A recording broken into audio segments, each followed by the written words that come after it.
Ladies and gentlemen, we are so excited to get things rocking and rolling this morning. How is everyone doing this morning? Okay, that was really weak. Okay, how are we doing this morning? Okay, one more time because there's some people on Facebook. We want them to hear you today. So stand up, shout. How are you guys doing? Oh, much better. Please welcome our co-chairs for today, Angie, Byars, and Mary Barnett.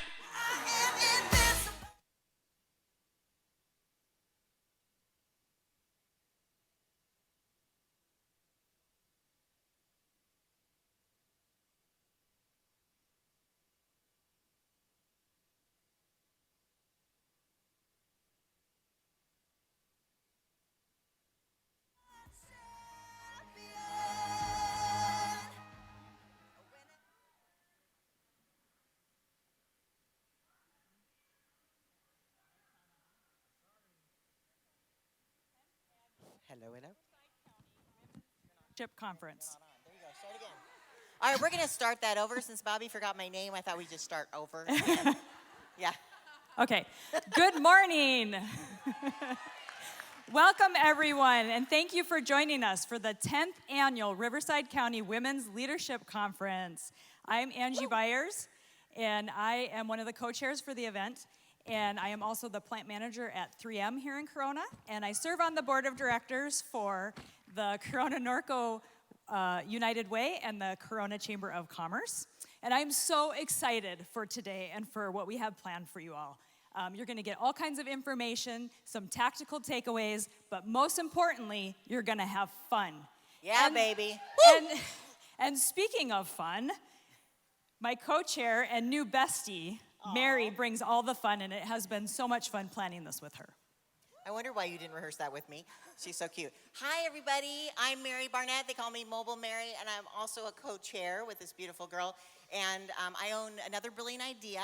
And if you've been to my booth in the lobby, I hope you have. I have the Crown Jeweling Station. So make sure, we're going to talk about this more, but after the break, we're going to be doing some with crowns. So make sure you get yourself a crown. And we do full-service digital marketing for a business. And again, I'm so excited. A little backstory, why we're wearing matching dresses. How do you think? Backstory is we actually showed up at an event in the same dress. We had never met before. And I was like, I didn't even know. And somebody goes, oh my gosh, somebody has your same dress. I'm like, of course they did. Of course they did, yeah. And so they said, you should take a picture together. So we took this really cool. You want to do it? Yeah. I know, we're cute and so original. Anyways, we took that picture and then we just wandered off. Like we never met each other. It was like, nice to meet you, bye. And we just wandered away. And a year later, Stephanie and Bobby approached us and let's just say encouraged us to become co-chairs of this event. But they said, oh yeah, we have this great co-chair for you, Angie Byars. I'm like, oh, who's that? And they're like, oh, you took a picture with her at an event. I'm like, I did? Yeah, you were matching dresses. I'm like, oh. They had to show me, and we're like, oh, so nice to meet you. So anyway, so we figured that Bobby and Stephanie know that great minds think alike. So again, we're super excited to be here and welcome you. So thank you so much for showing up today to be a part of this. Oh. Also, I didn't mention that we have an underlying theme of we rise by lifting others. So today is all about empowerment for all our queens, because real queens adjust each other's crowns. Oh, we didn't rehearse that, obviously. So again, that's another reason why we want. But there's also kings in the room, so we said that we'd allow a few good men to come. So if the men are here, that means they're good, which is awesome. And we also like to thank Crossroads for hosting us today. Isn't this place awesome? Right. If you're watching online, just imagine. It's amazing. It's amazing. So we want to thank all those who are watching online as well. There's a special Facebook group, and if any of you would like to join that group to rewatch everything, you're more than welcome to do so. Oh, and good thing we have a notebook. And everybody take a moment to locate your nearest exit, just for safety, like an airline stewardess. There you go, just in case you need that. And the bathrooms are obviously outside in the foyer. All right, now we'd like to thank the sponsors of this event, which makes it possible for us to put on such a great event. Oh, this is my part, okay. Lucas Oil Products, and we have them up on the screen as well. Lucas Oil Products, another brilliant idea. Wow, coincidentally. County of Riverside, Charles Schwab, Corona Branch, John Kendall, Citrus Valley Medical Associates, Corona Regional Medical Center, Kaiser Permanente, Riverside Medical Clinic, Waste Management, Altura Credit Union, Crossroads Church, On-Site Computing, they're awesome. Robertson's Ready Mix, Vulcan Materials Company, 3M, Ampac Business Capital, Bank of America, Express Employment Professionals, Insperity, Norco College, People's Corona, Southern California Gas Company, Creative by Design, Divine Light Studios, and LeVay's Photography. Let's all give them a round of applause. So you can learn more about them in today's digital program. There's even a hidden logo in one of them. In fact, has everyone texted the letters WLC to 71441? Okay, so you still have time to do so. There's gonna be a slide on this thing, has a QR code. You can just hold your camera up to it. A little link will pop up. You just click on that link and hit send, and boom, you're in. The reason we want you to do that is, one, you get to download the event agenda today so you know what's coming up. You're gonna learn about the speakers and their stories. We also have a feedback form at the end of the day, but we'll be sending you a text about that, and just by texting in, you're qualified to win some really cool prizes at the end of the day. Sound good? Awesome. You'll also be entered to win the $200 gift card to Peoples or access to the LEAP, a program from the 2019 speaker, Dr. Rebecca Heiss.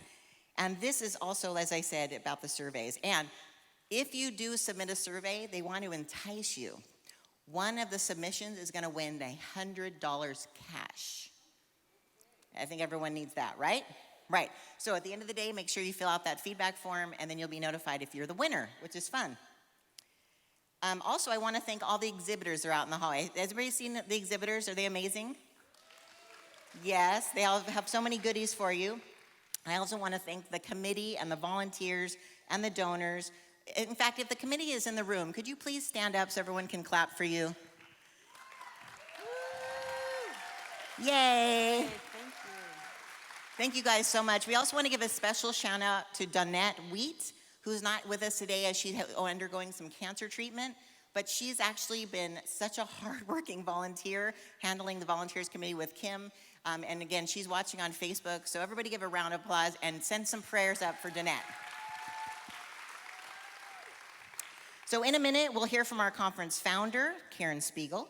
Then we'll feature 10 TED, we call them TED Talks, 10 talks, because this is the 10th anniversary of this event, so we have 10 speakers, each speaking 10 minutes long. So you will not be bored today. These are gonna be action-packed, fast talks that's gonna give you information to take back with you that is gonna make your life better if you put them into action. Then we'll have 5, and then we'll take a break. And then after the break, we want to again entice you, we're all about the rewards, to come back in the room. So we'll get a text message if you've opted in to get in the room, because this is super fun. Angie's gonna be doing this. We're doing a heads and tails game, and the winner is gonna win a 50-inch smart TV. Pretty cool, huh? Because we want you back in the room to listen to our physicians panel, because they have so much wisdom. And then right after the physicians panel, we're gonna do something with the crowns, hint, hint.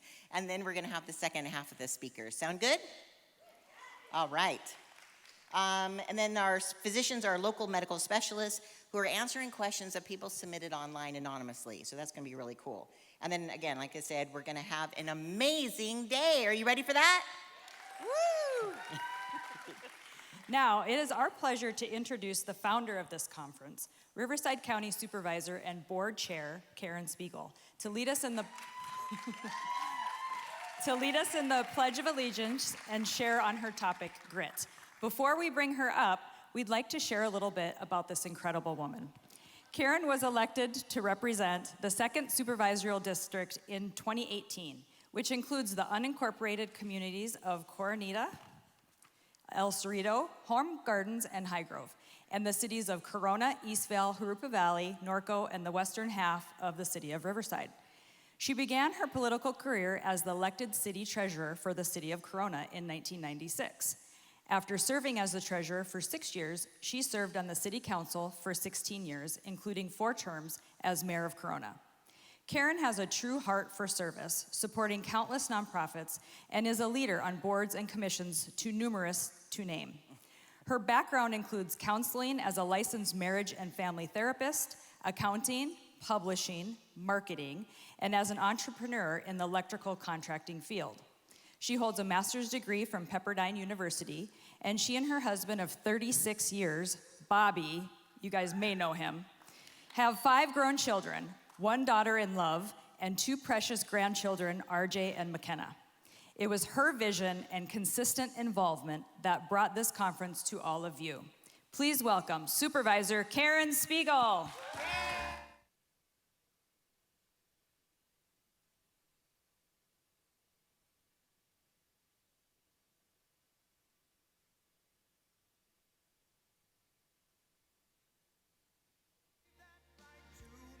Well, good morning. That song that was just playing is exactly why we're here. And so, with that, I would like you to join me with honoring our flag. But before we do that, sometimes we just stand and we just say the words. Today, I want you to take a moment and look at that flag and reflect on its meaning. What does it really stand for? We have 50 stars for the 50 states. We have 13 stripes for the 13 colonies, and those colonies that came over to get to a land of free, religious, talk, speech, everything, which is what we have today that too often we take for granted. The colors: white for the innocence and purity, the red for that courage and valor that it takes, and the blue for that tenacity, that justice. And you put that together, that represents our freedoms that people for a couple hundred years have fought and died for, so that we can stand here today, mingle, and go about our daily lives because others are protecting our freedoms. So as we stand and join together on the pledge, make sure you take it to heart. What opportunities do we have because others have fought for us? Please stand and join with me. I pledge allegiance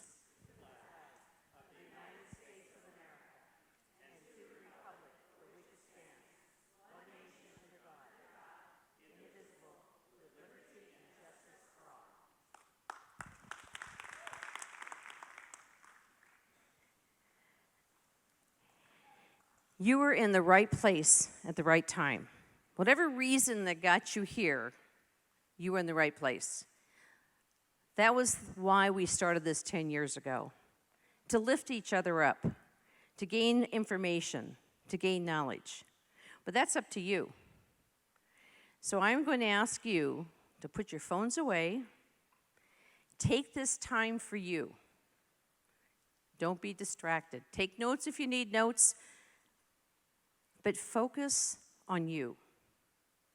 Because no matter what's said or done up here, unless you take it and put it in your heart and your mind, you won't retain that. You won't grow from it. You're going to hear all kinds of opportunities, all kinds of suggestions, all kinds of little notes of how we can improve ourselves and our lives. My word, we all have a word, and my word is grit.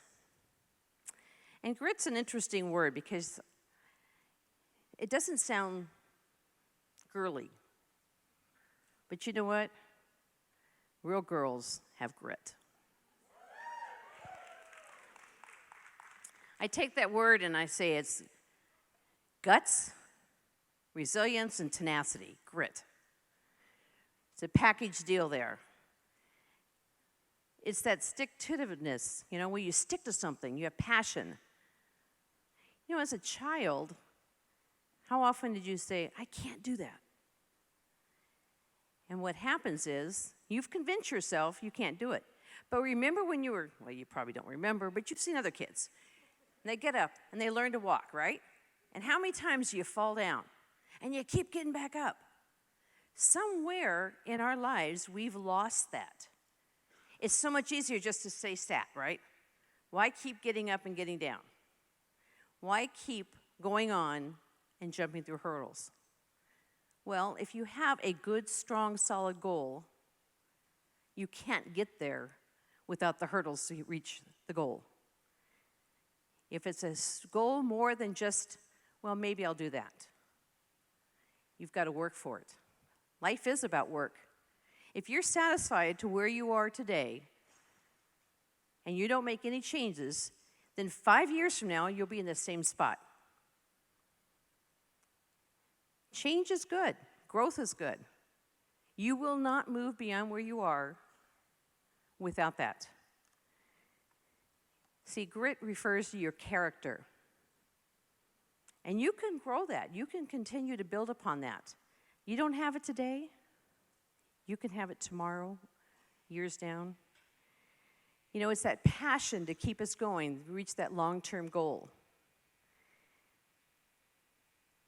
And I keep saying over and over again,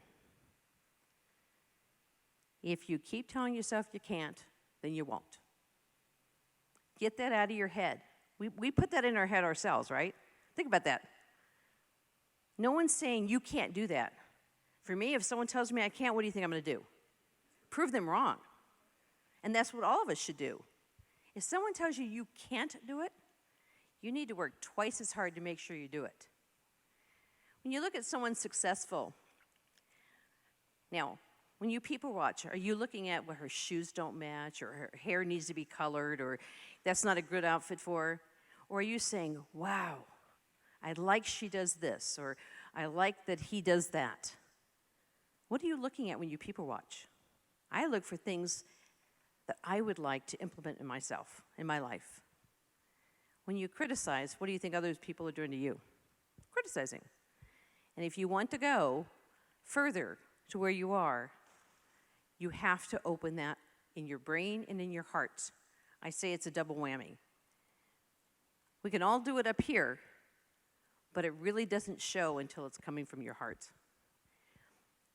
You know, when we're children, we're very resilient. And I think of a train, the story, the little train that could. How many of you remember that story? Do you know at one time that was in the top 100 books for the national education? I don't know where they don't teach it anymore or what, but that is an awesome story. And if you don't remember it, it's about a train yard. I mean, there's different versions of it, but I'll pick one version, and that is you have this train, this little engine, and all he does is move the little cars back and forth in the lot. Well, then there was this big job that needed to happen. And they come up and they ask this big engine that's really robust and ready to carry, and can you please move this train, this cars, we've got to get this. And the big engine says, no, I can't do that. I don't want to do it. And then they went to a couple others, and nobody wanted to do it. Well, here's this little train that's only working in the corporate yard that didn't have the big engine, but he said, I can do it. And so this little train hooked up, and he moved.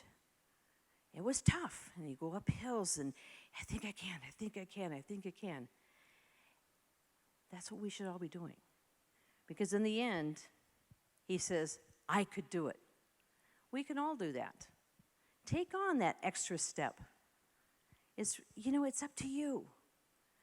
You can have that resiliency, that tenacity, that grit. But you make that decision. And that's what today is about.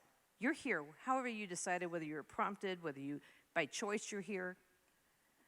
I'm hoping that each of you takes some things that you learn. Because it's all what we talk to ourselves about. How many of you talk to yourself? How many of you answer yourself? Was that the right answer you answered? Chad Helmstetter wrote a book, What to Say When You Talk to Yourself. And it's really important. Self-talk too often is negative talk. We have to focus on positive self-talk. You have to focus on the things that you want. And the more you keep going positive in your head, you talk to yourself in the mirror. See, because when you look in the mirror, do you like what you see? If you don't, you can change that. It's how you're seeing it. You have to go every night in the morning, maybe once a day, some of you 10 times a day, look in that mirror. Do you like that? Do you like what you're seeing? And that's really important because only you know. Only you know. You have to be honest with yourself.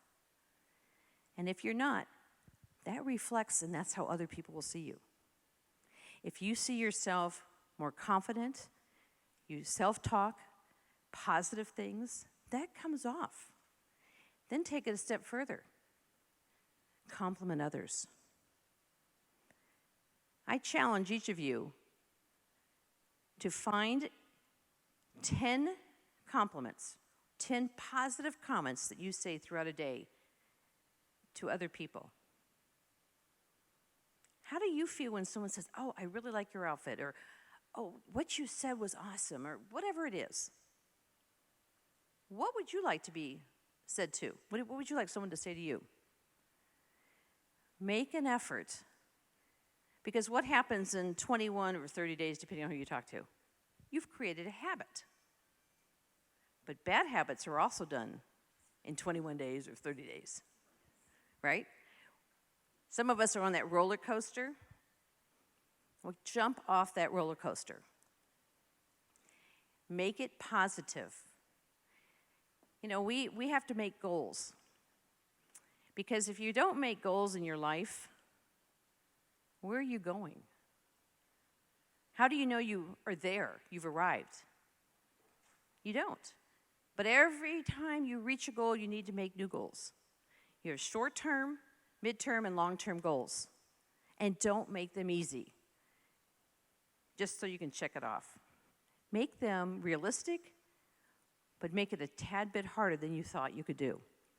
Because if you don't work for it, you'll never achieve it. It's kind of like playing basketball without the hoop. How do you know you're doing well?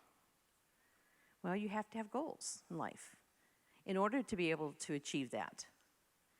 So what do you say when you talk to yourself? Are you talking about stick to it? Don't give up. Don't quit. If you don't take that inside with that grit, that tenacity, you are not going to achieve your ultimate goal. And if you're satisfied, hey, then that's yours. Resiliency is sticking it out. Grit is working extra hard. So you find those goals. Heck with notes. I don't know where I am. You find those goals. You talk to yourself. What's another thing we can do? Be around the people who are where you're trying to get. If you keep hanging with the same people, sorry, if your friend's here next to you, you're going to be there tomorrow and the next day. If you want to go and reach a goal, be around those people. Mentors are important. Find somebody that is where you're trying to reach. I get calls all the time, particularly from elected officials or people interested in running for office. But I always tell them, you got to start with yourself. You can't start with this big picture where it took me a long time to get here. What is it going to take to get there? And that is yourself. Look in that mirror. Do you like what you see? If not, change it. Don't break the mirror. Build the person. Build up yourself. Build up others. And then you're going to be that person that as you're people watching, everybody's smiling at, right? I want to be like her. I do that all the time. I watch all of you, and I find the things that I like. You know, when somebody walks up to a stranger and says hi, I think that's awesome. How many of you did that today? How many of you honestly said hi to somebody you didn't know and introduce yourself. Next year, I hope every one of you has your hand up. You've got to take that step out of your comfort zone. You'll never get to that ultimate point. Or maybe you're happy with where you are. I don't think so, or you wouldn't be here today. I don't care how much your boss is paying you to be here. It's your time. Make good use of your time. Find the people you want to be around. It's an organization. You know, some of the organizations that I've been in, and I know that there's this thing about women's groups or men's groups, or, you know, we shouldn't separate and everybody should be, you know what? Girl Scout's a Girl Scout, a Boy Scout's a Boy Scout. We have to learn about the things that girls do well. We need, as adults, our girlfriends.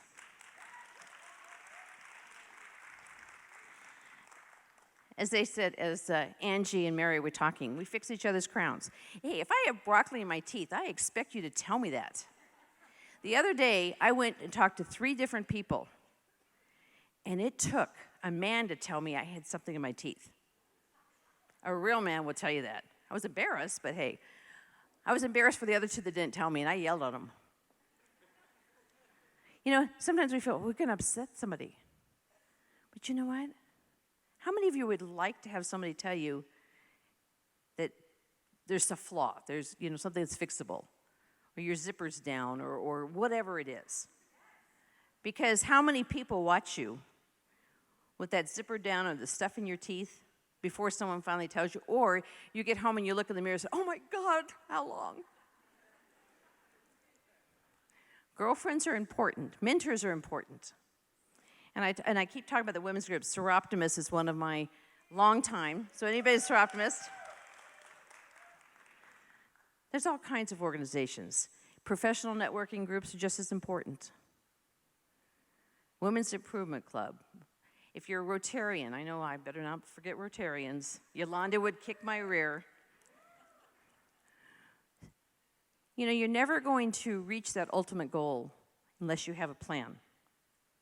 And in that plan is stepping out of your comfort zone and being around people to learn and guide you. They may not have to say or do anything, but you watch. You want to emulate those that are where you're trying to get. It is really important for you to make that decision, and only you can implement it. Be willing to do the hard work. Be willing to take the time. And I guarantee you, hard work, that grit, that tenacity, that resilience will move you forward. Otherwise, you won't be moving forward. I hope that next year we'll see a lot of you moving forward. You're going to take the time and you're going to work. Now, find that mentor. Find that your girlfriends. We all love to get together. Oh, come on, we talk about our husbands and all that stuff, and that's okay. But as long as we are growing from it in a positive way. I talk about my husband all the time. I got a pretty awesome one, but don't tell him I said that. Those of you know, Bobby is my husband, and it's an interesting 36 years.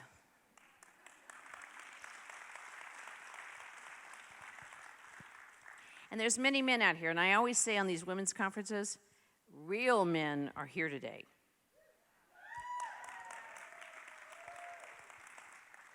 Because everything that's set up here can be applied. I may keep talking about women, but you guys in your head, you put it, well, I got to find some boyfriends. Well, that doesn't sound good, does it?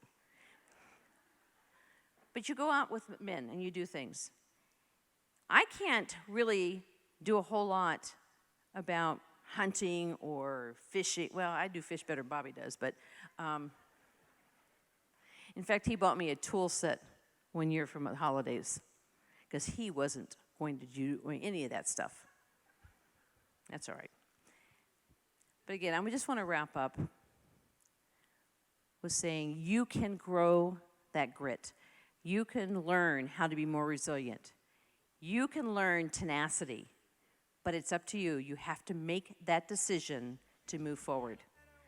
Go home and look at the mirror. Look beyond your makeup, look beyond your hair, and do you like what you see? Is that what you want others to see? I challenge you. Have an awesome day, and we'll see you in the next ones.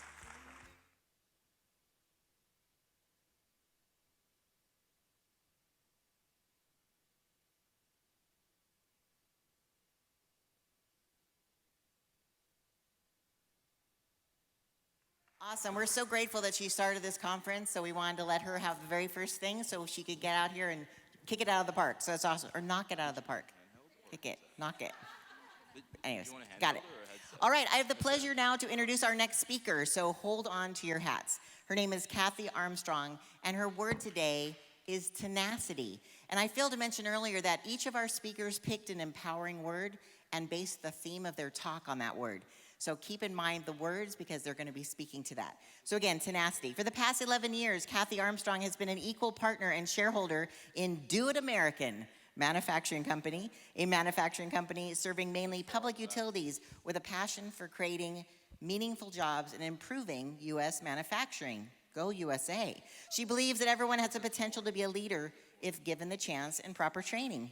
The company's culture and manufacturing methodology has resulted in continued year-over-year growth and excellent performance, and they're right here in Corona.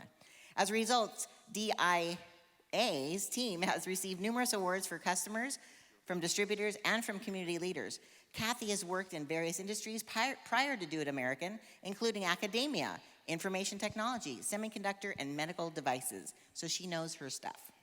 She studied computer science and graphics as an undergrad, yay STEM, and holds an MBA from Cal State Fullerton. She is passionate about promoting education at any age and raising public awareness for U.S. manufacturing. Her other passion is donating her time and expertise to the community. She is a proud board member of the Corona Chamber Foundation and an active parent to her 2 teenagers. She is a graduate of the 2020 Executive Leadership Roundtable class through the Corona Chamber, and she's volunteered her time to the group, raising funds to coordinate the expansion of services to provide our active military who pass through the Bob Hope USO by upgrading their kitchen facility, Wi-Fi, and office space. Isn't that cool? It was also an honor for Kathy to be nominated by the 2020 Businesswoman of the Year by NABO and Inland Empire, sharing the stage with so many amazing women. So please put your hands together. Help me welcome Kathy Armstrong.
Amazing audience. Woo! Thank you.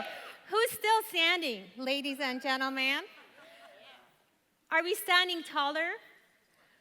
What path do we choose when we following a disruption? I always see 2 paths. There's a path of light and a path of dark. You're here today. You showed up. You're still standing. You chose the path of light. Still standing. Love it. So I was born in a country far away called Iran. It's in the Middle East, and it doesn't matter how you pronounce it. I'm not sensitive about that. Part of my family immigrated to America December of my sophomore year in high school. This part gets me emotional. My daughter is a sophomore in high school, and she's the same age that I was when I moved here. And Karen Spiegel, thank you for that speech about being in the land of the free. This is truly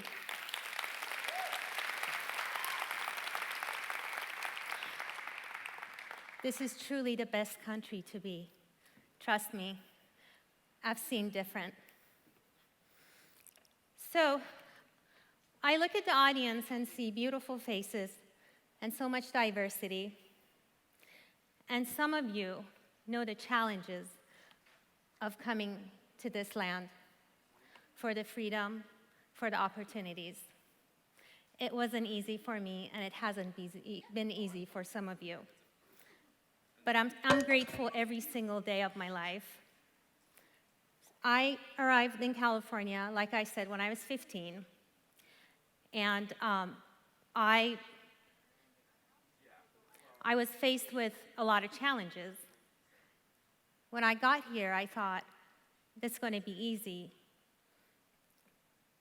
But I was still faced with more difficult challenges, like language barrier, culture shock, and feeling isolated.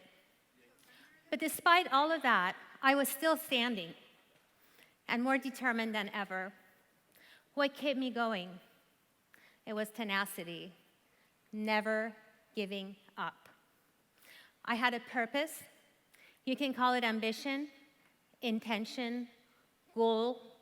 In Farsi, my mother language, it's called hadaf. And my mom always reminded me of that when I forgot. It took 6 months to get over feeling sorry for myself. At first, I hated it all. This America wasn't for me. It was hard to be a 15-year-old and having to start all over again. I probably only understood 20% of what was going on in my classrooms. Even doing math homework, I would be up till 12 in the morning, 1 in the morning, and just looking up my dictionary just to do math problems. Forget about the history essays or history papers. That was just awful. It really sucked. So I would cry at night and just say, I want to go back. I don't want to be here. But after 6 months, I thought hard, and I started working, and I went back to my purpose. I decided to work harder and get over the obstacles. So after a few months of hard work, the obstacles that seemed to be impossible, it was easier to overcome. They turned into fun and rewarding challenges. I started developing a sense of pride, which made my work ethic stronger. I started tasting the success of my small victories and really celebrating them. We as women especially, we don't stop and celebrate our victories. We achieve and achieve and achieve. We're either too busy or we just give somebody else credit.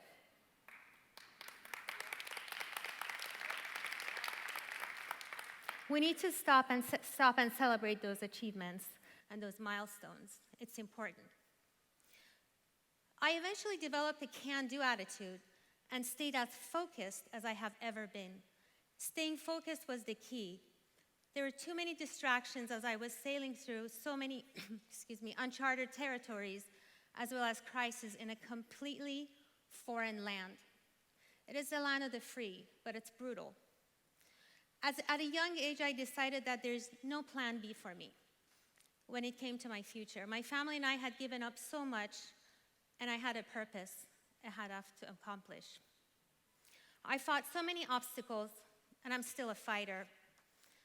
But remember, ladies, fight with grace and integrity. Because that's being tenacious. Here's my favorite part. True story. Let's fast forward a few years, like 20 plus. I hit so many milestones. I did the college thing, received my bachelor, my master, great career path. My mom used to say that Kathy's not climbing up corporate ladder. She's flying up the corporate ladder. She was so proud of me. I eventually married the love of my life, and we had our first child. It was like, whoa. So you may know that feeling when you hold your firstborn in your arm and you go, wow, I gave birth to this amazing, intelligent girl who is going to conquer the world, cure cancer, and become a musical prodigy. No pressure, Kayla. So when she was about a year old, I put her in a little baby pouch, and I walked her across the street to our neighbor's house, Miss Jean. Miss Jean is this amazing lady who's a Juilliard graduate, and she teaches piano. And I go, well, when do we start her? She goes, well, she's too young. You have to come back when she's 6 years old. On her 6th birthday, I take Kayla over to her house and say, when is your next opening? Needless to say, Kayla starts playing. So then, fast forward a few years later, I have both my kids in her class. So then I go to pick up my son and my daughter, and she starts telling me how musically talented and creative the kids are. And I'm thinking, I told you so. But here's the point. Without any hesitation, I replied, hey, I can't get any credit for that. It's all from Dad. He's the musical one in the family. So Jean just drops everything, looks straight me in the eye and say, don't say that. You just never had the opportunity. You just never had the opportunity. Given the opportunity, I believe that you are the more musically talented and creative parent. That's my husband right there. I told you it's a true story. So how often do we, think about it. How often do we women especially sabotage ourselves, our personal life, our career? I'm not good enough. I'm not talented that way. I'm just not a leader. I'll never learn how to do that. I'm going to fail my test because I'm not good in math. Not true, Kayla. Have you stopped and thought, what if we reversed all of that to positive? How great would we be as men or women? Have you stopped and thought, why not me? I'm capable, I'm smart, I can be in charge if I choose to. Create the opportunity, why not me? I can get that promotion, why not me? I can realize my dream of owning a business, why not me? I deserve to be happy, to be loved, and cared for. I deserve to be cared for and be protected. I deserve success, whatever that word means to you. So I'll leave you with this. My best example for you, this great audience, is having the honor to be standing on this stage, especially after Karen Spiegel. Oh my gosh, Karen. You've been my role model for years. So this is truly a dream come true for me, and I appreciate it. But I would like to share a secret with you. I was beyond excited to be nominated to speak today. I have to tell you that I was satisfied with just being nominated. I was done. But then I was nervous to enter the next step. The voice in my head was saying, I'm not a public speaker. Why would anybody want to hear me talk? Let's just stick with running a manufacturing business. Simple. So, being tenacious, I decided to do my best and enter the next phase and challenge myself. And again, I love that Karen brought that word, said that word, challenge yourself. Push yourself, try to do better. This is not something I would do, so I need to push myself and learn something new. And hopefully I will inspire somebody in the audience for them to do the same. So I received the congratulations for being selected email, and I kept reading through the names and these wonderful ladies, and I was just extremely anxious. But then I thought, why not me? Why not me? And that is the reason I'm standing here today with a purpose in mind. We're in it for a treat. We have wonderful, amazing women speakers on this stage that will speak to you about confidence, beauty, lead, belief, Yet it is my belief that in order to have any of those, we must stand on tenacity. And let me ask you on the count of 3 to say, I am tenacious and do not disappoint me. 1, 2, 3. I am tenacious. Thank you.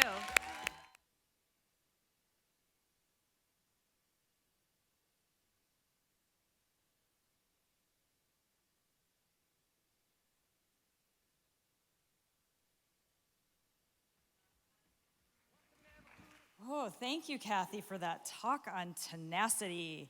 Next up, we have Sonja Prince speaking on belief. Sonja Prince is a spiritual practitioner and speaker with a gift for helping people move towards success and manifest their dreams. She is the host of the Divine Truth Talk women's program and podcast. As a certified health minister with Raw Foods, in her free time, Sonja makes raw food meals and enjoys dehydrating food and juicing using fresh produce from her garden. In addition to being a speaker and spiritual leader, Sonja is an award-winning singer. She sings for community organizations and fundraisers, including Chambers of Commerce's Relay for Life and the Seroptimists. You may recognize her from winning first place at Menifee's Got Talent and Canyon Lake's Got Talent, or as the city queen and spokesperson for the Menifee's Chamber of Commerce. Sonja is currently completing her master's program in ministry with a specialty in spiritual consciousness. Please help me in welcoming Sonja Prince.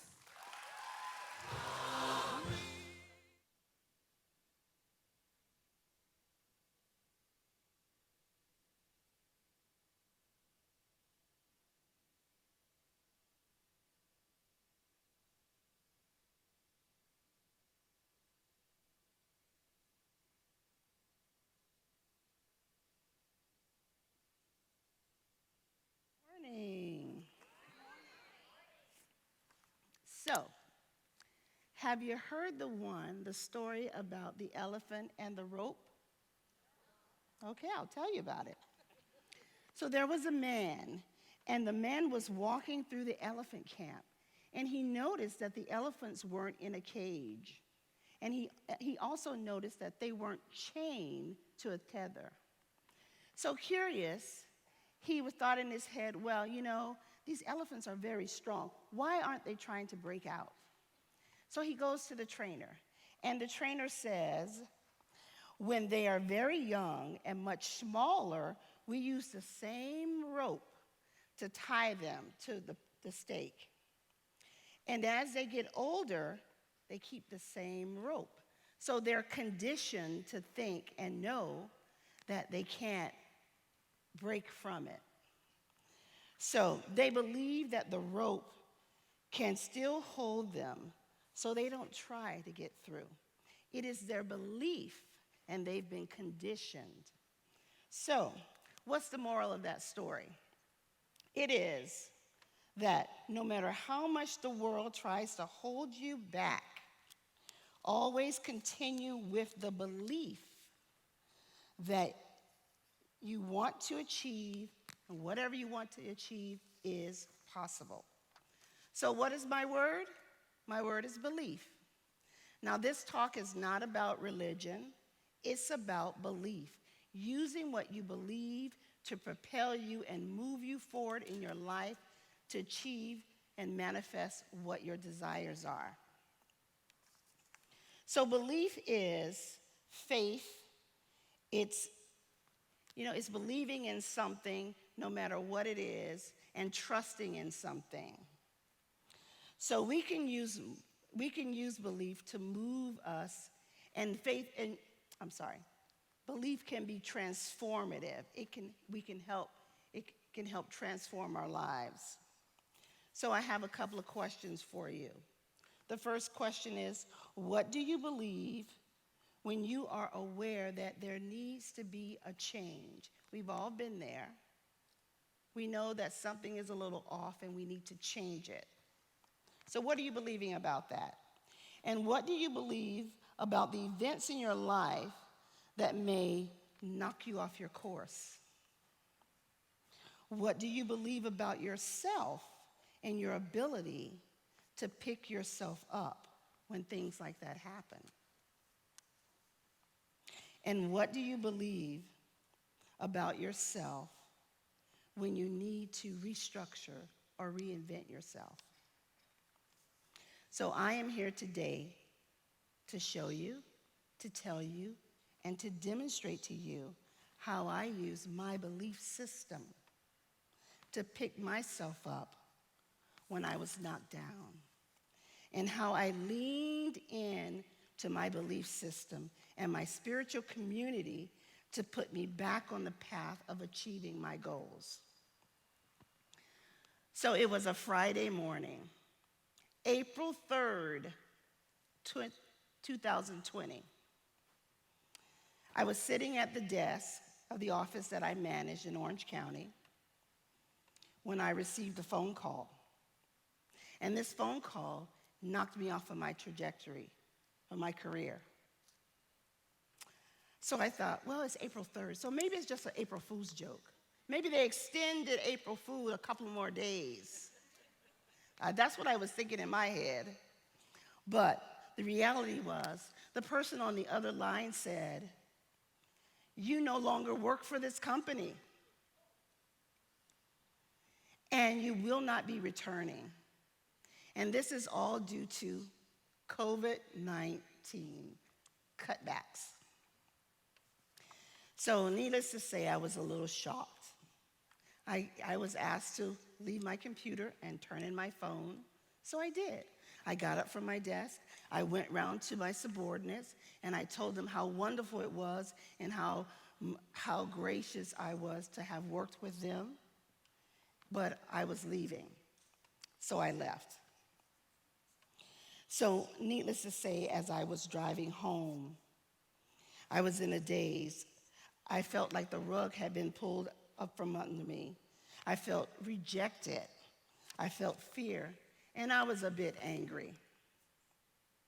So Brené Brown says, when we have the courage to walk into our stories and own it, we get to write the ending. And when we don't own our stories, our failures, our setbacks, and our hurts, then they own us. So in that moment driving home, I realized that I had a choice. I had a choice to make.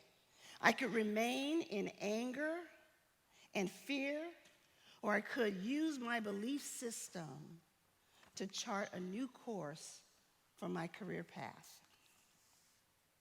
So you may be wondering, well, what is your belief system?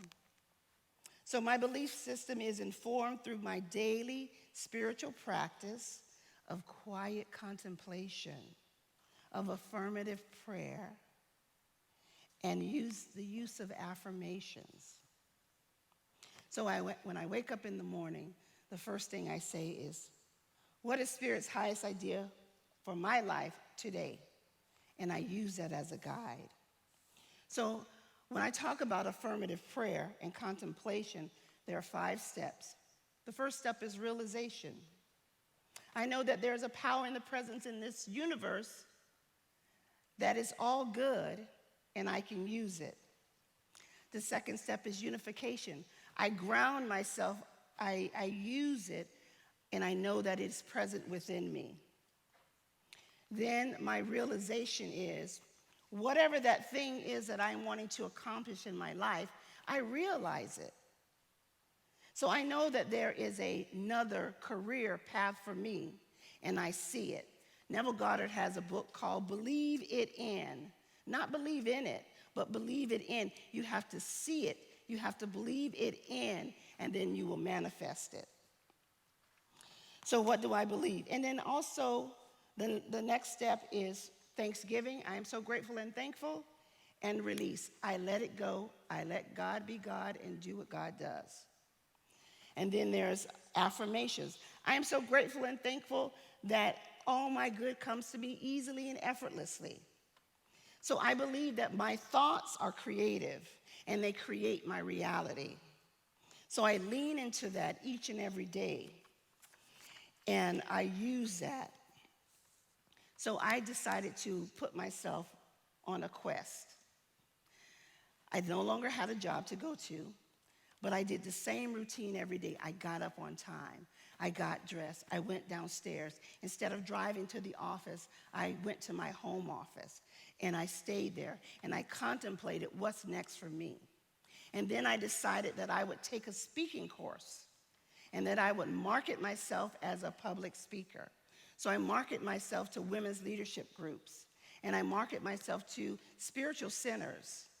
And I can tell you right now that my calendar is full. And that belief and that study and that thing that I did every single day, contemplating, learning, elevating myself, evolving my consciousness, has me standing on this stage in front of all of you today.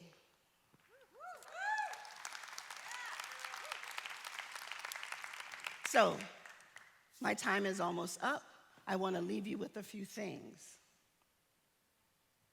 The most important thing that I can leave you with today is be mindful of your thoughts because thoughts become things. Be intentional with your thoughts, and they would help you manifest things that you want in your life. Be impeccable with your word because your word reflects what you are thinking. And just lean into whatever that belief system is. Most of us grew up with one. I don't care what it is. It's not for me to know.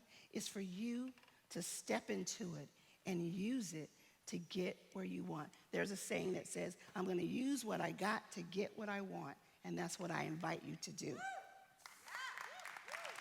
So when unexpected things happen, don't be afraid to write your own ending. And as the song played when I walked out, you are the champions of your world. Thank you.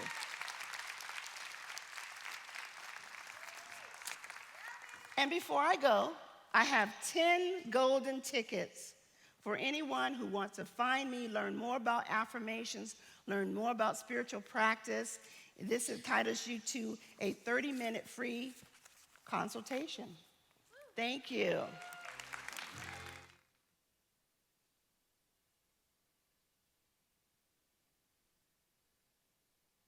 Hands together for Janya. Yay, Sonja. All right. Are you a little inspired? Are you a little motivated? Are you a little encouraged? Awesome. Check off our list. Next, I have the honor to introduce a friend of mine named Arvee Robinson, and her word is lead, which is awesome. It's part of our theme.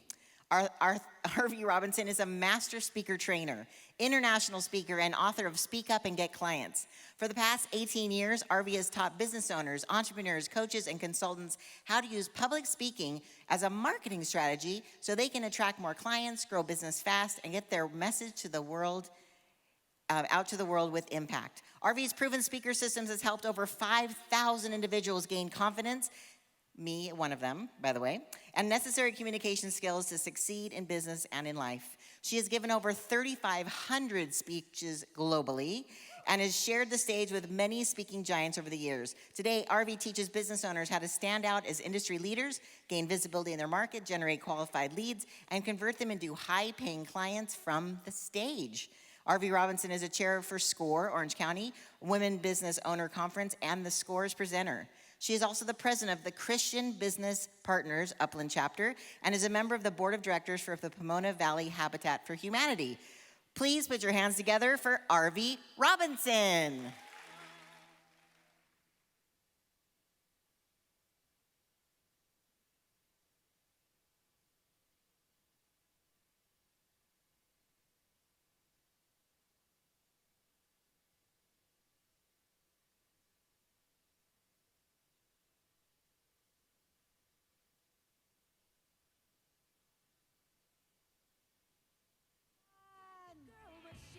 All right, one more time, and this time say, yes, it is. Good morning, everyone.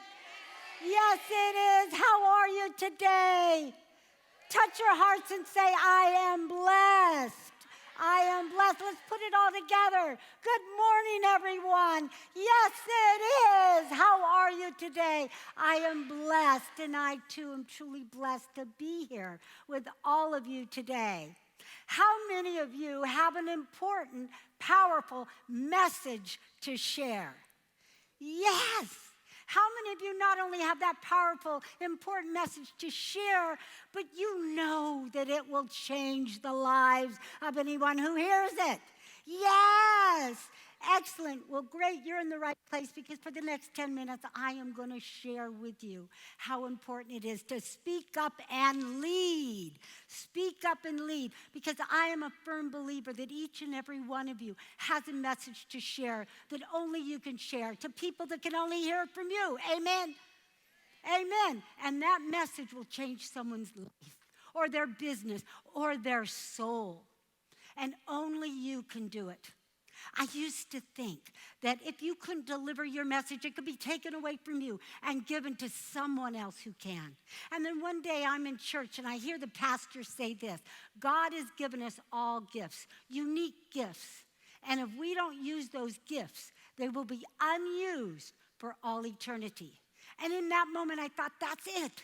That's it with our message. If you don't use your message, if you don't deliver your message, it will be undelivered for all eternity. And that means that those lives that you were supposed to save, or businesses that you were supposed to save, or souls that you were supposed to save, go on suffering. The businesses go out of business, and the souls, well, maybe they don't make it to heaven. That's how important your message is, ladies and gentlemen. So I first want to thank you so much from the bottom of my heart for being here, for being brave, for being courageous, for getting dressed up, for coming out to this event. So I want all of you to raise your right hand right now and turn around, pat yourself on the back and say, good job for being here. Good job. Now turn to the person next to you, pat their back and say, good job for being here. Good job for being here. So I want to talk today about how you can step up and lead. So we're going to spell out the word lead, yes, and the L stands for leader. Yes, you are all leaders. You are all leaders, and our country is in dire need for leaders today, yes? Amen? We're looking for leaders that'll stand up for a cause, that'll stand up and make a wrong a right. Now, Candy Lightner is one of those people. You see, Candy is a single mom, stay-at-home, not a stay-at-home mom, a real estate person. All she wanted to do is take care of her children. And one day she comes home after shopping and finds out that her little daughter, Carrie, who is 13 years old, walking to a church festival, gets hit by a car, by a drunk driver, hit and run. She finds out later that this isn't his first offense. Now, he hit that little girl, Carrie, so hard that her little body went flying into the air 125 feet. He hit her so hard that her organs weren't even fit for donation, and she died instantly. The man, the hit-and-run driver, he was caught when his wife saw him rubbing off Carrie's blood from the bumper of his car, and she turned him in. Candy learned that he only got 72 hours for killing her daughter. 72 hours, and of course that made her mad. And she gathered her girlfriends together and created Mothers Against Drunk Drivers. Amen? And she started to speak to PTA meetings, town hall meetings, neighborhood watch meetings, anybody who would listen to her. And it wasn't long before she got a following. She got a community of mothers and fathers. And she had 100 chapters all over the nation. And it wasn't long after that before she got 2 laws changed. 2 laws. The increase of the drinking age to 21 and the decrease of the blood alcohol level. But Candy brought awareness to this nation. And it has been estimated, because she stood for a cause and she led a very unpopular cause. She made a wrong a right. It is estimated that to date, she is responsible of saving over 500,000 lives. Yeah. That's why we need to speak up and lead. Now, the E is for elevate. Elevate. You need to elevate your audience. You need to elevate your following. You want your audience and your following to feel better when they leave your event than when they came. To me, the E is also for encouragement. I want to encourage each and every one of you that you do have that message. And that I am here, I'm going to be in my booth, and I'm here to help you should you need help to get that message out to the world, because the world is waiting for your words. So you need to elevate your audience. The A is for authenticity. And not just any authenticity, it's for naked authenticity. Yes, naked authenticity. What does that mean? That means to be real. It's no longer correct to be politically correct anymore. We want to know who you are. We want to know what makes you tick. We want to know your core values. We want to know what you love, what you like, so we know if we should follow you. Now, me, I'm a strong woman of faith, and every single time I speak on stage, I let everybody know I'm a woman of faith. That doesn't mean you need to be. That just means I am. I also love dogs. Oh, I'm over the moon for dogs. I've been without a dog 3 weeks in my life, and that was it, and I thought I was going to die. Right? I love dogs. And to me, my hierarchy is God, my husband, and dogs. And sometimes it's God, dogs, and my husband when he's in the doghouse. Right?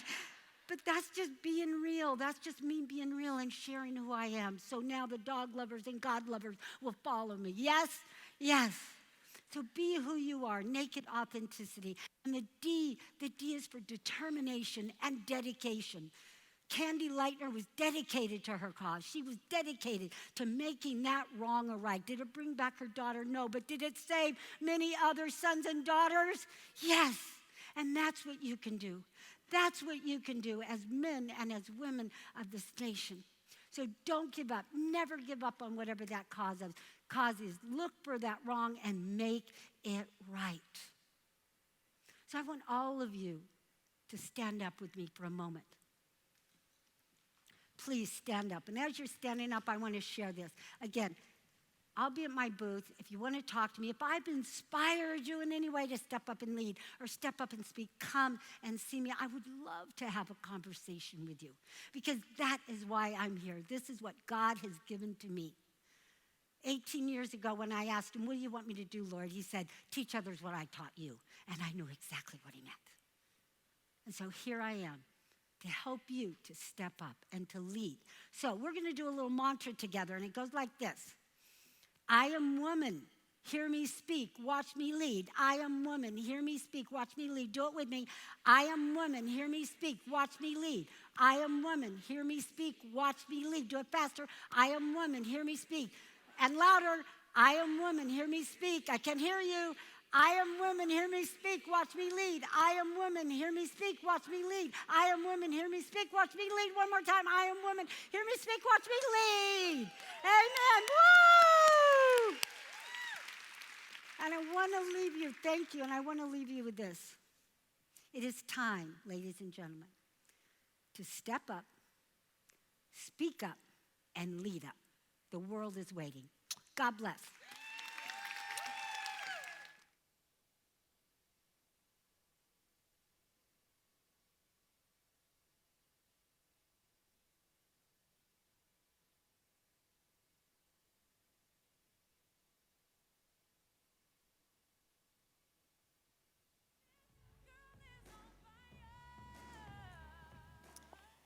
Wow.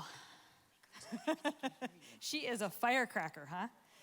All right, next we are going to hear about confidence from Griselda Beck.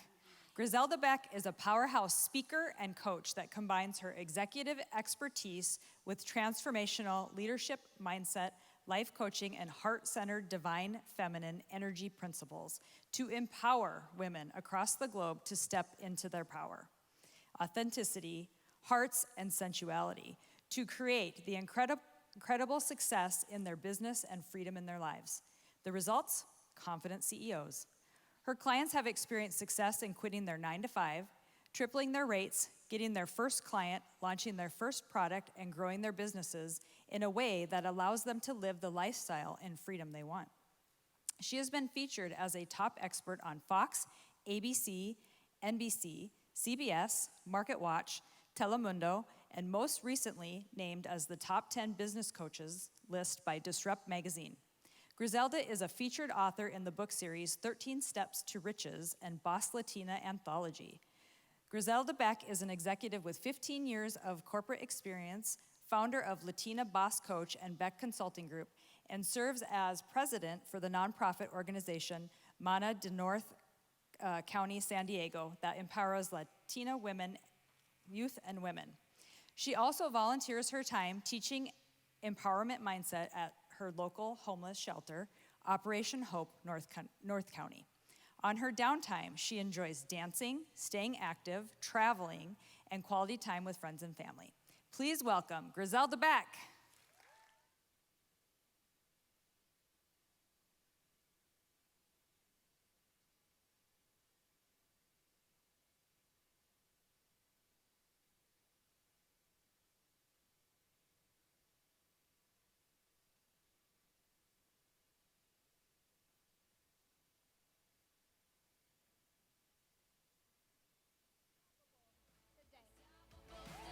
Not tomorrow, not next week.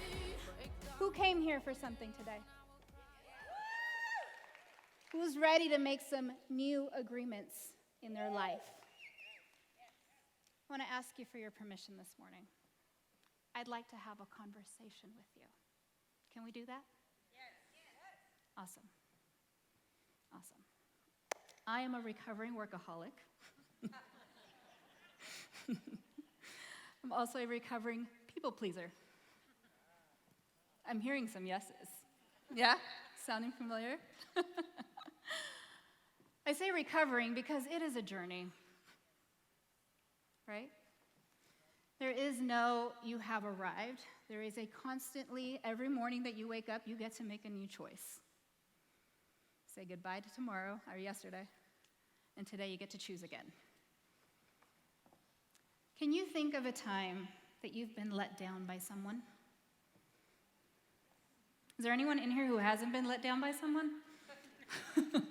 Men too, right? Yeah. How did that feel when they broke their word to you? You throw out some words. Crappy.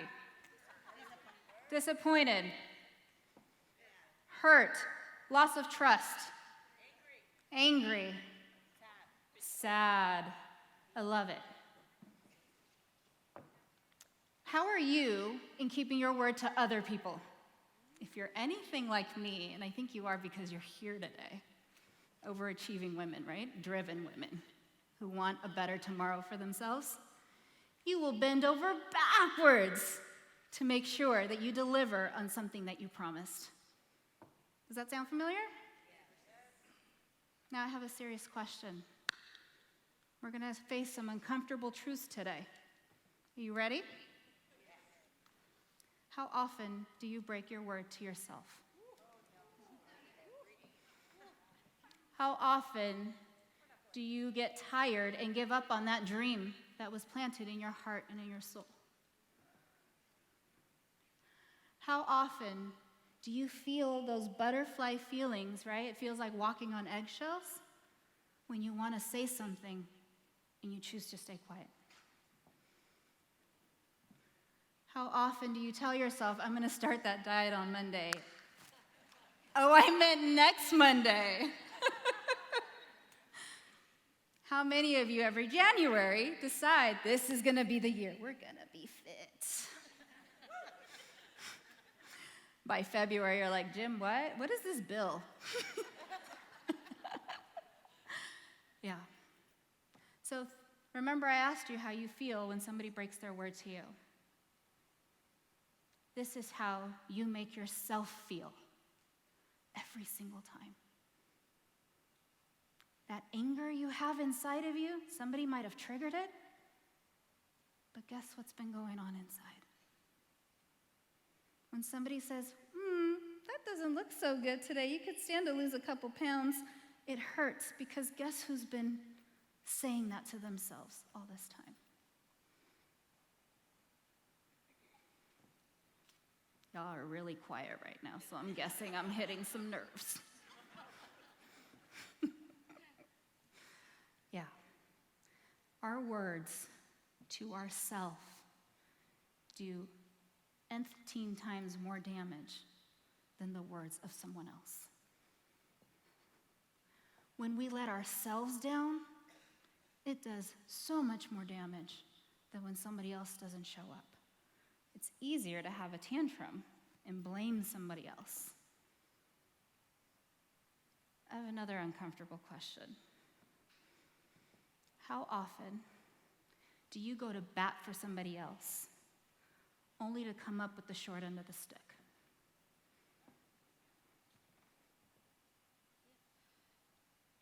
How often do you go to bat in the bedroom and come up on the short end of the stick? Yeah. Yeah. People pleasing.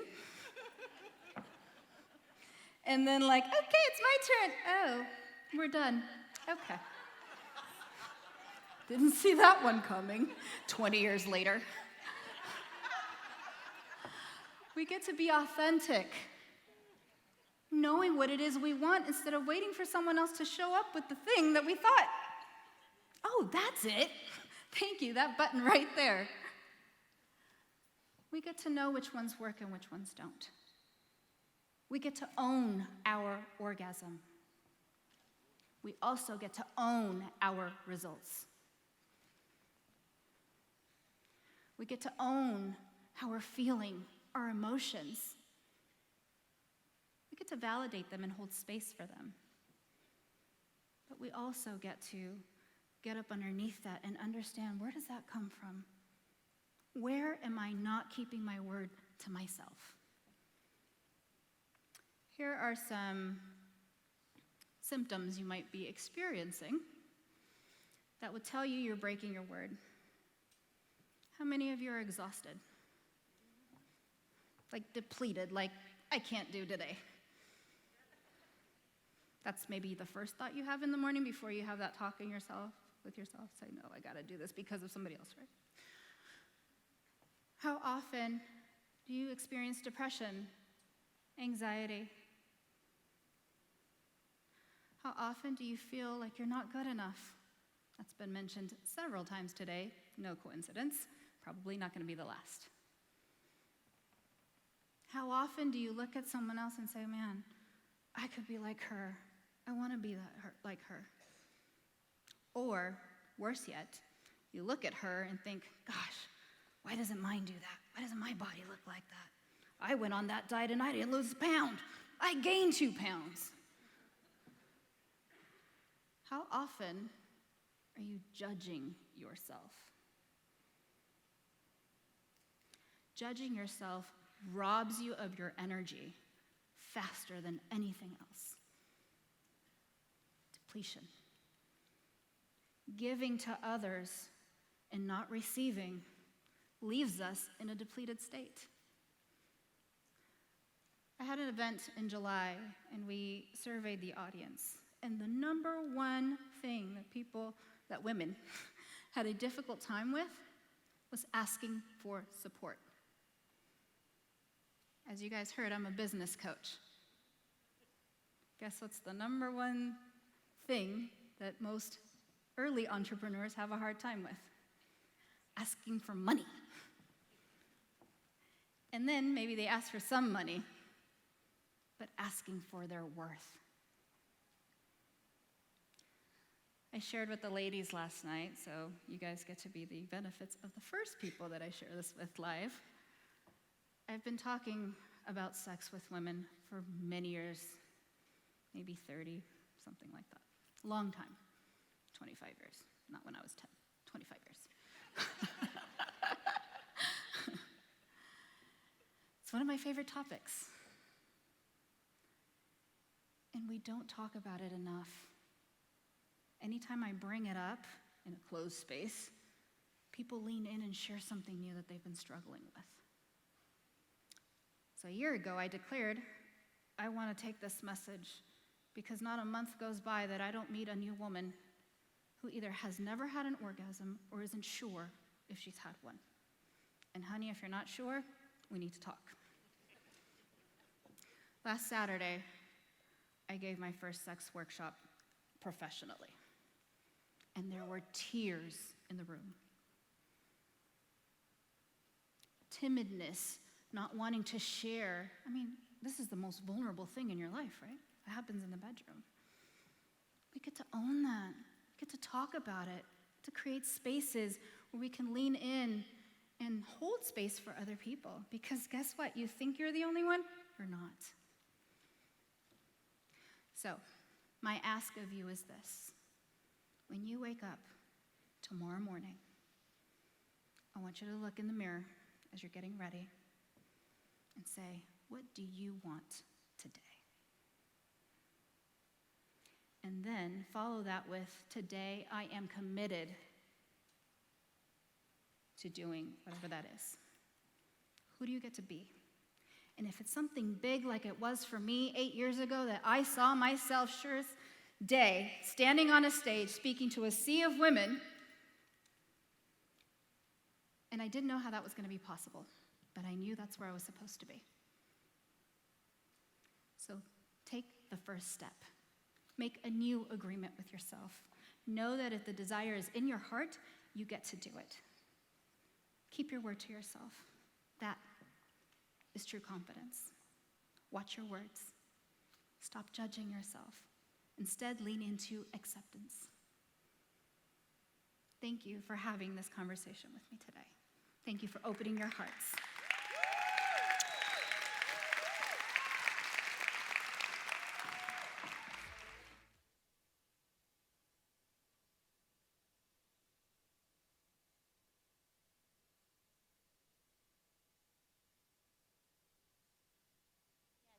Go there, didn't she, girls? She went there. We're like, oh my gosh. I love it. You should have seen the speaker event last night. The people did lean in. She started saying, we're like, what? It was great. So as everyone texted in to get the program, to see it, because we're on our last 10 talk speaker of this section. So after this wonderful speaker, we're going to have a little bit of a break. And then I want to encourage you to get back in here before the positions panel. We give you about a half hour for break because anybody want to win a 50-inch smart TV? Yes, you do. Yes, you do. But you have to be in this room because we're going to play a fun game. But you have to be in this room to win. You have to play to win. Everybody ready to play to win? All right, cool. Now I have the pleasure to introduce our next beautiful speaker because we only had people who are beautiful and powerful, right? Her name is Dr. Cassandra Sanders-Holly, and her word is happiness. Dr. Cassandra Sanders-Holly is the founder and CEO of Leaps and Bounds Pediatric Therapy located in Norco, the city she was born and raised. She received her BS and BA degrees from Cal State Fullerton and went on to achieve her doctorate in physical therapy from the University of Southern California at the age of 25. Wow, go get her. She's an adjunct professor at the University of Southern California and has been a keynote speaker at the annual White Coat Address at USC, as well as multiple national professional conferences for physical therapy professionals. Dr. Sanders-Holly was the youngest course director in the history of the Division of Physical Therapy. She has been published in peer-reviewed journals and authored chapters of a diagnostic textbook. Wow. She has served on the medical advisory board for the United Cerebral Palsy Foundation and has been an invited lecturer at various continuing education and collegiate programs in the therapy industry. In fact, after this talk, she's jetting to Dallas to speak for an industry event. Amazing. She is currently serving on the American Hippotherapy Association Ethics and Advocacy Committee, as well as the governing board for the Corona Regional Medical Center. In 2010, she returned to her hometown to start her family when she realized there was very limited access to specialized pediatric rehab services in the Inland Empire. It was then that she established Leaps and Bounds Pediatric Therapy in Norco, which is the perfect place to offer a highly evidence-based intervention, hippotherapy, therapy services utilizing the horse. She began with herself, just herself, in a 600 square foot office and her own horse and her husband as a volunteer. Serving just 2 special children in the first 6 months, Leaps and Bounds has grown to over 1,000 children and families per week, with over 60 employees and over 500 volunteers since inception. Dr. Sanders-Holly is active in the community and supports many different organizations for youth and the disabled. She currently resides in Orca with her husband of 20 years, Greg Holly, and her 2 children, Ella, 10, and Hudson, 7, and is a strong advocate for small business, people with disabilities, mentoring youth for career development, and serving the whole family, and improving access to medical care in her community. Put your hands together for Dr. Cassandra Sanders-Holly.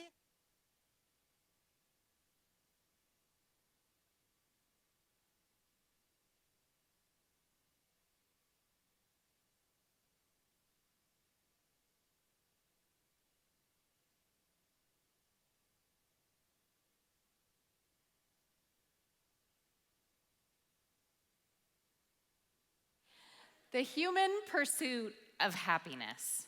That's what I'm here to talk to you about today. What if I told you I have the secret to happiness? You want to know what it is? It's a little bit more complex than just one secret, so bear with me here. But our culture hammers us with this notion of what happiness is supposed to look like in news media, TV shows, movies, what people choose to share on social media, all these different pictures of what happiness is and what it should look like for you. Search the word happiness in Amazon, just in books.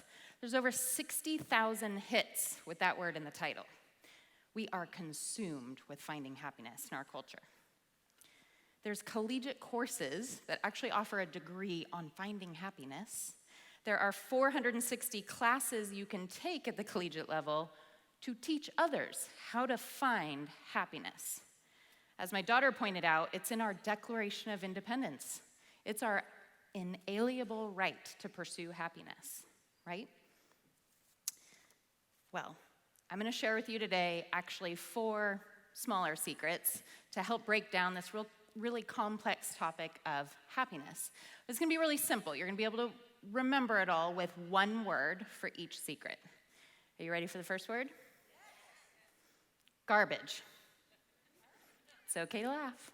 Garbage. I'd like to use another word, but garbage is appropriate for this audience.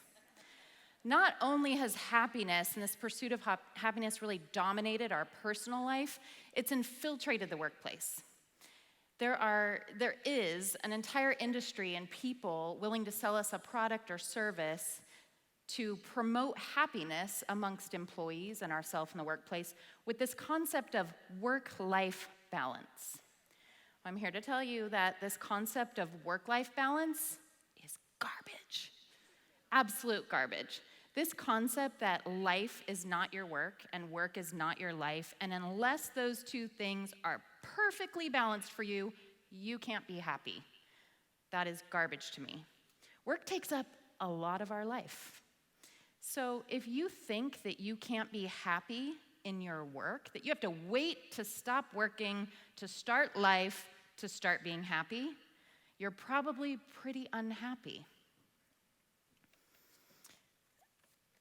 I made my work my life, and my life is my work. I don't ever stop working. And some people might judge that, scoff at it, put it down, but that's okay because I'm really happy. I have my dream job. I chose to help children with disabilities, or it really actually chose me, I can say.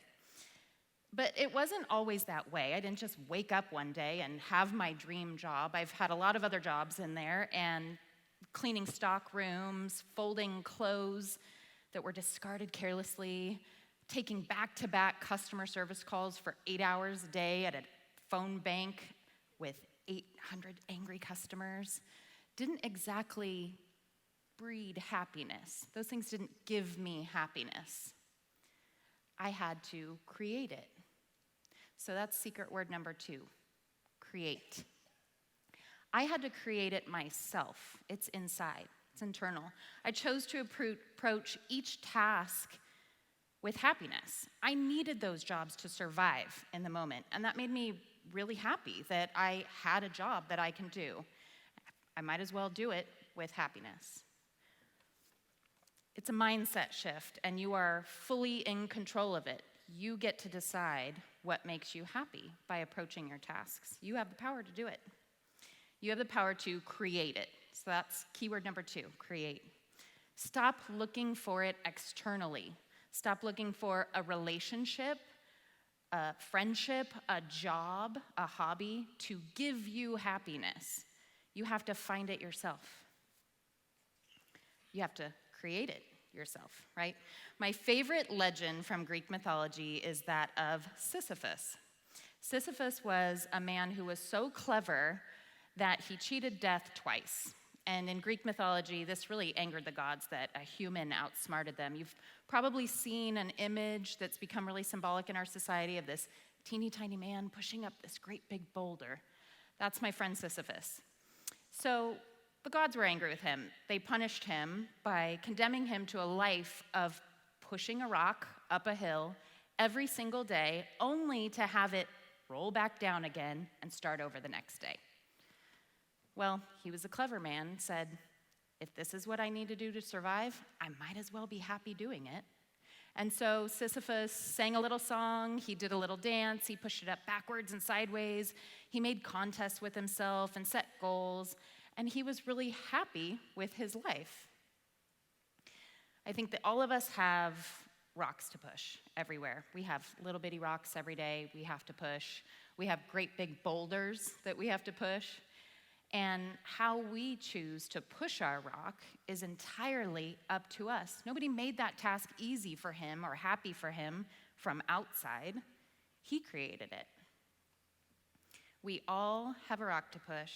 How we choose it is up to us. I love the work of Dr. Jordan Peterson, and one of the best things I've ever heard him say is, doing something for others is probably the thing that will bring you the most happiness in life. I defy you to find something that makes you happier. So others, that's our third keyword here, others. When you're really unhappy, much like Supervisor Spiegel started by saying, compliment somebody. Go out of your way to open the door for them. Buy them a coffee. Show up to something that's important to them. Get outside yourself and do something for others, because it just fills you with happiness. My work oozes with meaning every day, oozes.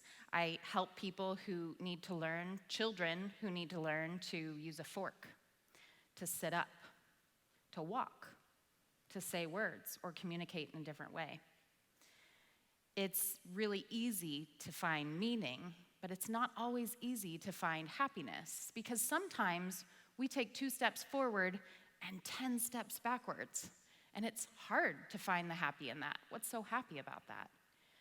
But I can always know that I'm making a meaningful difference in them. So that's our 4th word, is meaning. When you do for others, why? Why does that fill you with such happiness? It's because it has meaning. And that's really what the human pursuit is all about. Viktor Frankl wrote my favorite book, Man's Search for Meaning, and talked about how what we do is connected to every individual and causes a chain reaction events that you might not be able to see today, but you'll be able to see eventually. And we've been fooled by our society. We've been fooled by our culture that is obsessed with finding happiness, this individual, single-minded pursuit of happiness that I'm gonna do what makes me happy. I'm gonna wander lust for a while by myself. And I have a secret for you. It's never going to work. We are not biologically wired that way as human beings. There's fascinating work in the neuropsychology world that time after time, research study after research study shows that people who ranked happiness as their top goal in life, their top pursuit, ironically reported 75% more depressive symptoms than somebody who thought their life had meaning. People who said that their life had meaning reported that about 80% of the time they felt really happy. So we need to stop looking for happiness, and we need to start looking for meaning. I want to recap a little bit on those 4 words, right? So I really want you to remember them. So say them with me. Garbage. Garbage. When there's not children in this room, you can use a different word if it suits you. Create. You have to create it yourself. It's not going to come to you from anything or anyone externally, and you're in control of that. Others. You've got to do for others. It will fill you with joy and meaning. Stop searching for happiness and really start looking for meaning. But I want to caution all of you leaders here, all of you out here, be prepared to make people really unhappy, including yourself. We can't set this expectation for ourselves that we're going to be happy all the time. Who's seen Disney Pixar's Inside Out? Yes. You cannot have joy without sadness. It's the entire point of the movie. All of our feelings, our emotions, our memories cannot be overrun with joy. We have to know some sadness to recognize that joy. And I hope that it is abundantly more than that sadness, but the two do need to exist together. It's the point of the movie. And lastly, I want to say what makes me really happy is all of the men in this audience, including my husband. I am honored to be here to speak to amazing leaders in our community, amazing females, to be amongst amazing, powerful women who are speaking today. But I also really don't like that the future is only female. This buzzword aims to rise us up, and it did its job for a while, but it's really created this division in our culture that I don't think is necessary. I'm a woman. I support them as a friend, as a sister, as a cousin, as a wife, as a boss, and even as a stranger. I'm raising a woman, she's here, but I'm also raising a man. And I think that there is room for us to lead right next to each other and for men and women to help fix each other's crowns. Now, thank you. Why did I feel that way? A wise friend recently shared with me that you're lucky you had a man in your life and a woman in your life who told you that was okay. I had a mom and a dad and a partner that became my husband who told me that was okay. I have a place right next to men. And not everybody has that opportunity.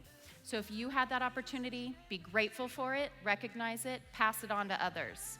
And if you didn't, that's why you're here today. Because I feel pretty strongly that we do not have to put down men to raise ourselves up. It's not who we are as women. Thank you.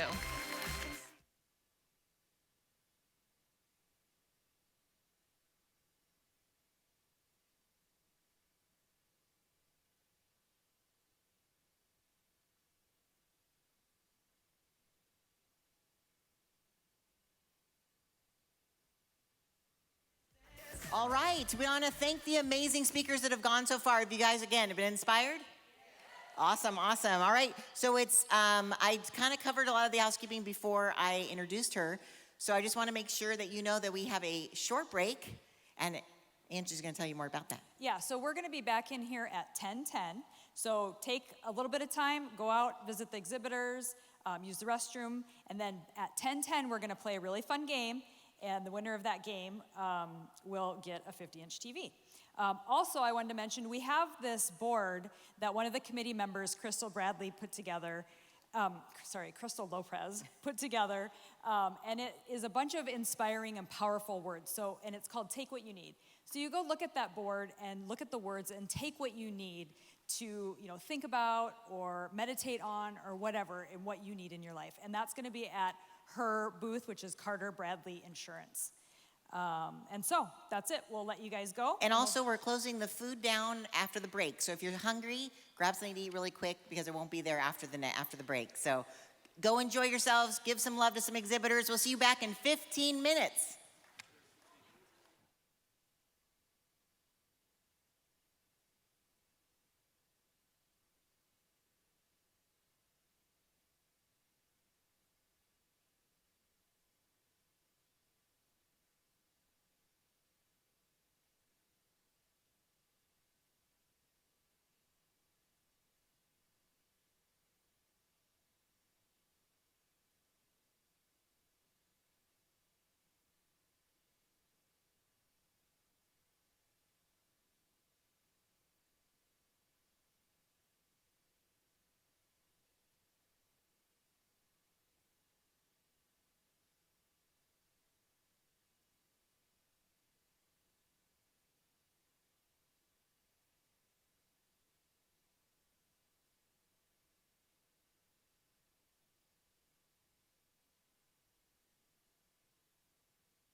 get your crown and get your little behind into the auditorium.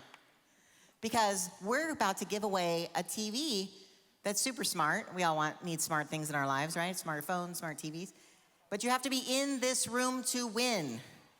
There's a cool game called Heads or Tails. And so you have to be in here, right, Angie? Correct. Are we ready to start or should we wait? What are we gonna do? We're gonna start. Okay. Also, we're gonna be playing this game because I was really afraid of dropping the coin on the ground and squatting unflatteringly in front of you. So Angie's so smart, she got me a red Solo cup. And Stephanie just told me these are made in Corona. Did you guys know that? Red Solo cup made in Corona, hello. We are a party city. Named after the beer, not the virus. Thank you very much. Okay. All right. Go. So this is how we're gonna play this game. So everybody needs to stand up, and you are Everybody gonna stand up. You are gonna choose heads or tail. This is really about focus, so pay attention. Okay. These So are really hard instructions. This is on the honor system. You're gonna pick heads or tails. We're gonna flip the coin. If it's heads and you're touching your head, you stay standing. If it's heads and you were touching your tail, you sit your tail down. Okay? So you put your hands on your head if you want to pick heads. Put your hands on your tail if you want to hit tails. All right? And when we flip the coin, as she said, sit down if you got the wrong answer. Look at the people And we'll just keep streaming going in. until we find the winner. And again, you have to be in this room to win. So rush. People back there, run, run, run. Run, run, run. Okay. Shake the coin and flip it and see what it is. Okay, everybody pick heads or tails. Okay.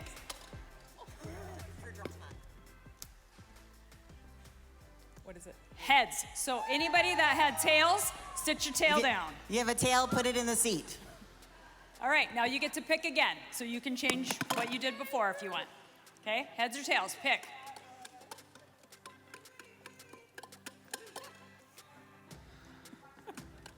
This is what all the committee meetings were like.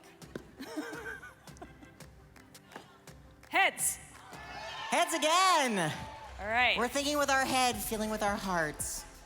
All right, let's keep going. Heads or tails, pick.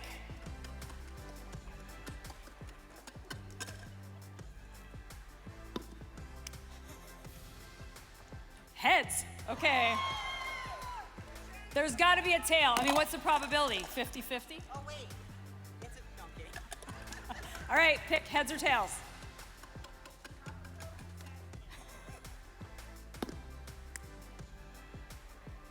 Tails. Okay, everybody who is still standing, come stand up in front of the stage here. Isn't this fun? So everybody say yes. Thank you. It's an interactive event. All right, everybody who got tails last time, bring your tails up here. Get up in the front, in the middle, so we can get you. Oh yeah, turn around, face the audience. And squish together a little bit for pictures. It's all about the pictures. All right, girls. Anyone else have tails last? Uh-oh, here she comes. Run, run, run. All right, You're getting pick your your steps poison. in. Heads or tails? Ready?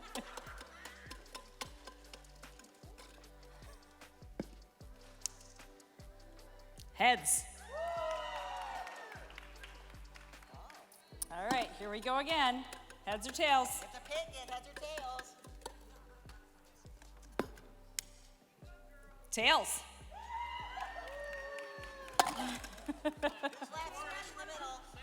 All right, heads or tails?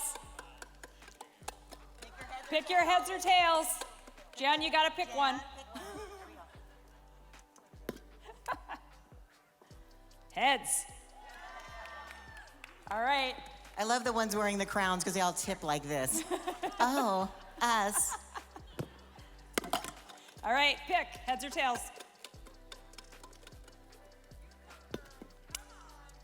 Heads. Oh, just two. Just two left. All right, here we go. Heads or tails? Okay, you are picking the same one. Do you know that? Okay.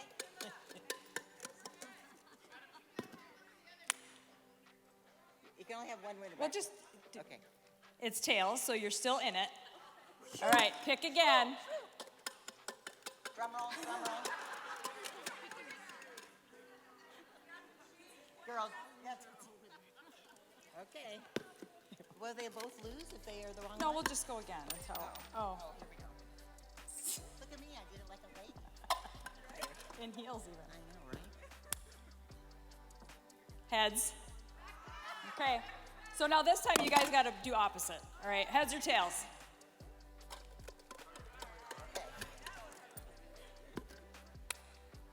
Heads.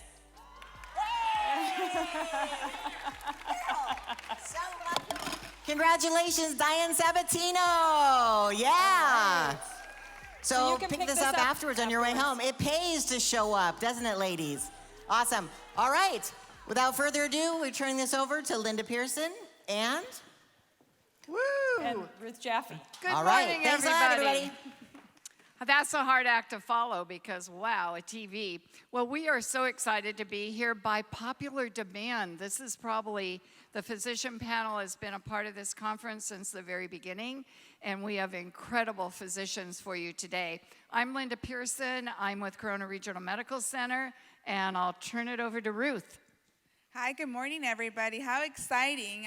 This is definitely one of our very comeback events, so very happy to have the healthcare panel here today. My name is Ruth Jaffe with Kaiser Permanente, and then also I'm a board member with the Corona Chamber of Commerce, and also past co-chair for this conference. So there's my partner over there, Jan Steiner. We co-chaired a couple years ago, 2 years in a row, and it was an amazing experience. So thank you all for being here today, and we are going to get started with some questions that were submitted by some of you. And before we do that, we're going to have each of the physicians and each of the practitioners to introduce themselves, tell us a little bit about you, what you do, and then we're going to start with Dr. Amin. Good morning. It's still morning, right? Thank you for having me back, everyone. I'm excited to be here again. Very honored to be invited back. And I wore my shoes just for you all. You win. You've got the best, definitely. So my name is Arvee Chopra Amin, and I was born in India, and my parents came to this country when I was 2 years old. So grew up in Southern California. I went to UC Irvine for my undergraduate, went to the California College of Podiatric Medicine up in San Francisco, and did my residency here in Southern California. I've been honored to be part of Corona Regional Medical Center since 2009.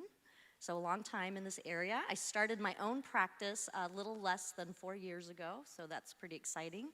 I love everything about the feet, of course, but what I love to do on my spare time is I love cooking, love my new food gadgets, and I'm a big wine snob.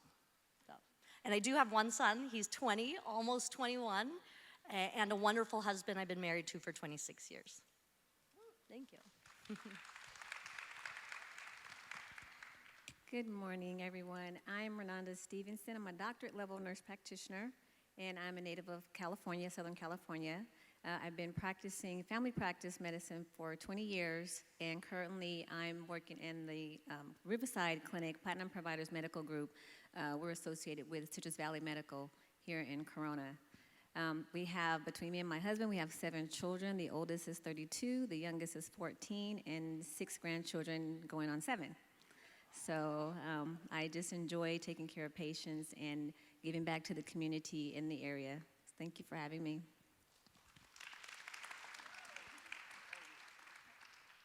Hi, I'm Nellie Scamboluri, and I am currently at Kaiser Permanente at Riverside, and I practice in preventive medicine and family medicine. I was born and raised in Guam, so it is a U.S. territory, but far away from here in the middle of the Pacific Ocean. And I moved from there to UC Berkeley to do my undergraduate training, and then went to UCLA to get an MPH, and worked actually in public health for a few years before I decided to go into medicine. And I was lucky enough to go to the University of Hawaii for medicine, and you know, why did I ever leave there? Sometimes I think, but I was lucky enough to get a residency at Loma Linda, which is what brought me out to the IE, and so happy that I came here with my husband, and now we have 2 children, 15 and 10, and a Labradoodle, in case there are those of you out there who are pet lovers. Wow. Great diversity in your backgrounds, and we're so glad you all ended up in the IE. We're glad to have you. So now we're going to start with some questions, and all these questions we're asking came from you. So hopefully we're going to answer those, and we're going to start out with Dr. Amin, and let's talk about foot pain. You know, we all get foot pain at some point. So what if your heel gets cracked, or what causes foot pain, or what can we do to prevent it? Okay, that's a great, pardon me, question. You know, a lot of people think foot pain is normal, and it is not normal. Foot pain is normal when you're at Disneyland all day, so I'll give you that one. But I get a lot of patients who, for example, work at Costco. They're on concrete floors all day. You know, nurses. It's not normal. You know, it's an overuse type of injury, a repetitive injury. So coming in, getting custom foot orthotics can help. Sometimes an over-the-counter or just changing shoes can help. So foot pain's not normal. So it can be caused also from arthritis. Different arthritides can cause foot pain. There's great conservative techniques to help with that. Diabetic neuropathy, that's a big one, or just neuropathy in general can cause foot pain. And there are a lot of solutions for that too. There's no cure yet, but there are conservative solutions for neuropathic pain. The dry, cracked, fissured heels, which cause a lot of pain, those are very dangerous actually. That can lead to cellulitis and hospitalizations.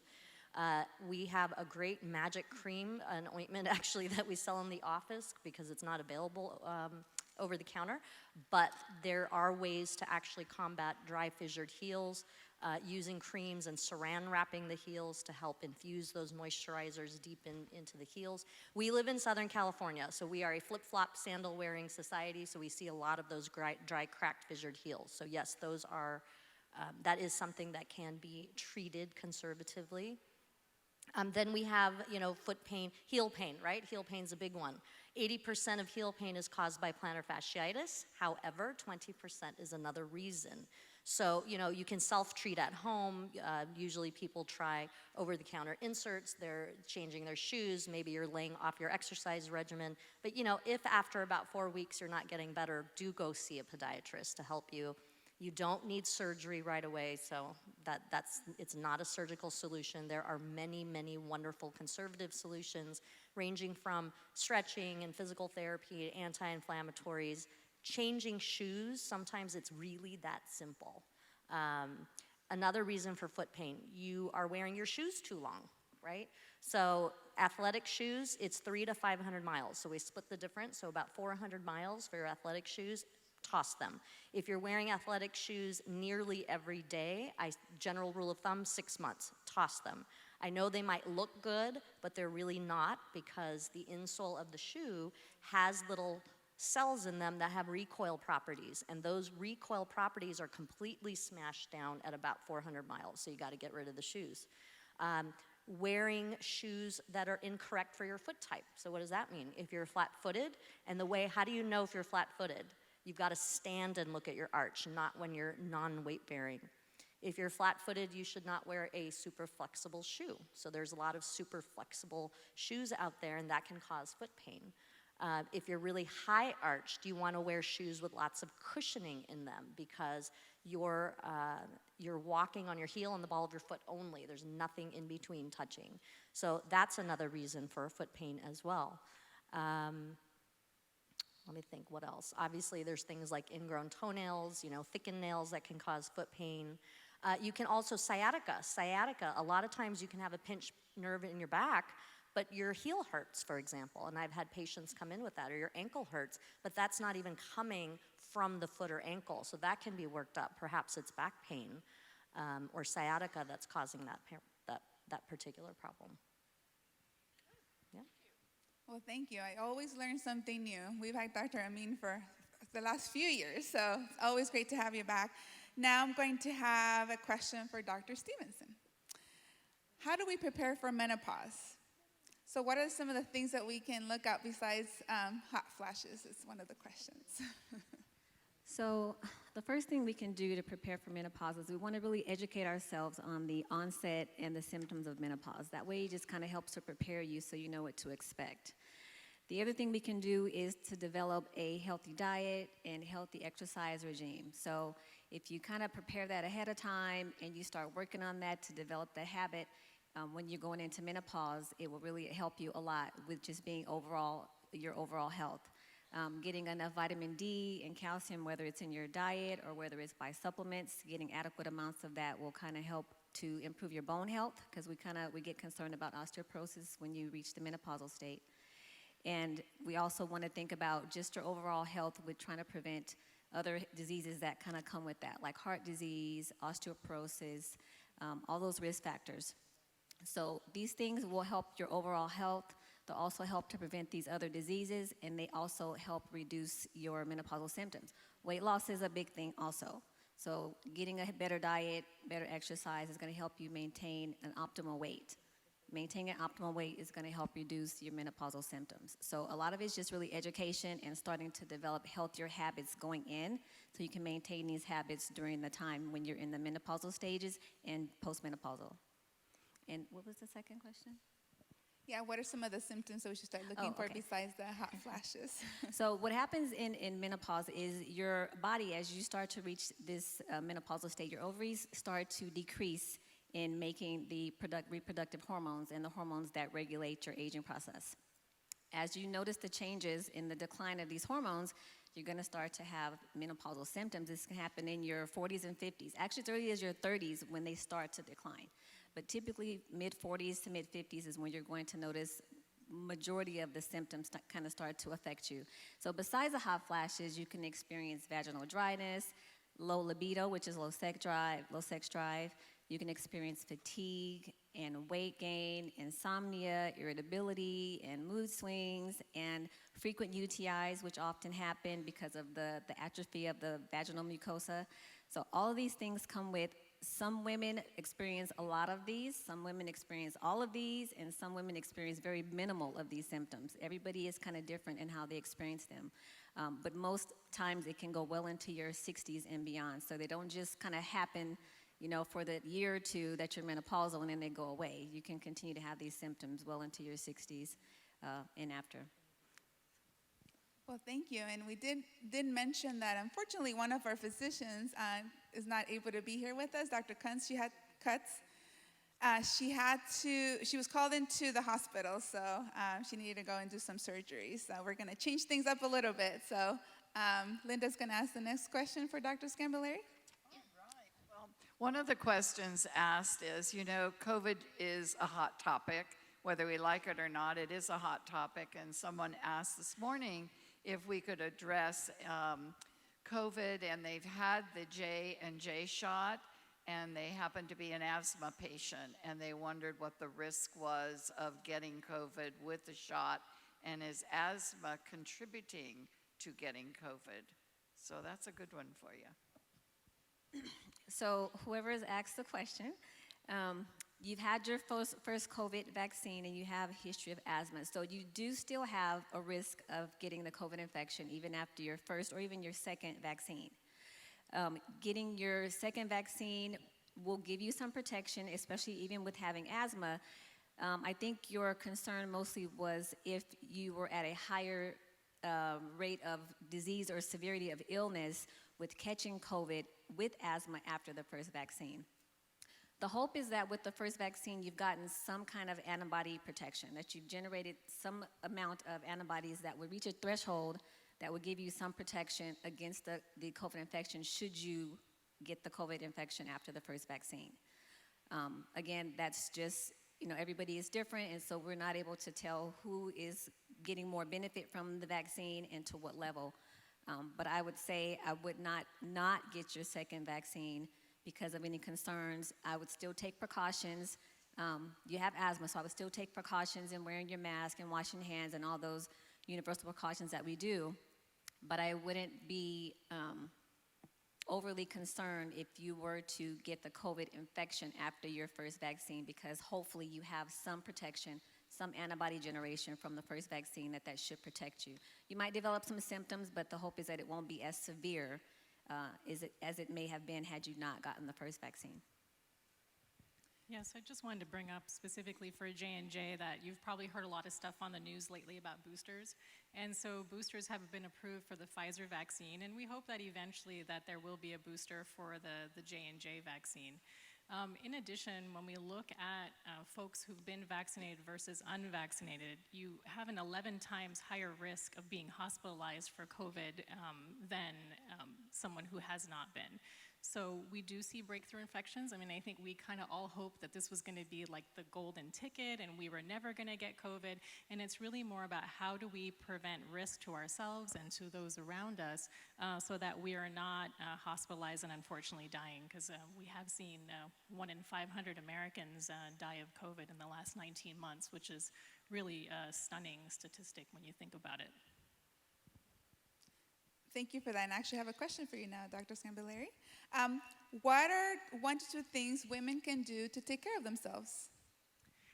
Yeah, 1 to 2 things. I mean, there's so many things, right? I think so. First of all, the things that you're doing now, coming to something like this, and some of the dynamic speakers that I've heard today talking about self-care, self-love, building relationships, having, importance in your life, a function that you serve outside of oneself, I think is very important. So I want to say thank you to all of you, first of all, because I think you're doing one of the great things that you can do to take care of yourself today. You should give yourselves a round of applause. I have so many favorites. A lot of people come to me in my practice for help with obesity. So I'm often talking about nutrition and exercise. Things like sleep and stress reduction are also important, but I'll talk about exercise since it's my favorite. It's the one that I like to do and participate in.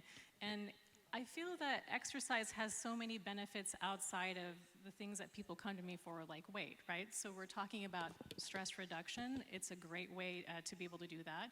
Physical health. We talked about bone health here earlier. If you're incorporating some kind of strength routine into your day, you can also help stave off things like osteoporosis. The other thing is with cardiovascular exercises. So walking, swimming, biking, all of those sorts of things will help you with your cardiovascular fitness, and all of these together do prevent things like diabetes and hypertension, and at least control them. If you are unlucky enough to be genetically predisposed to something like this, you can control the diseases a lot more effortlessly when you are incorporating exercise.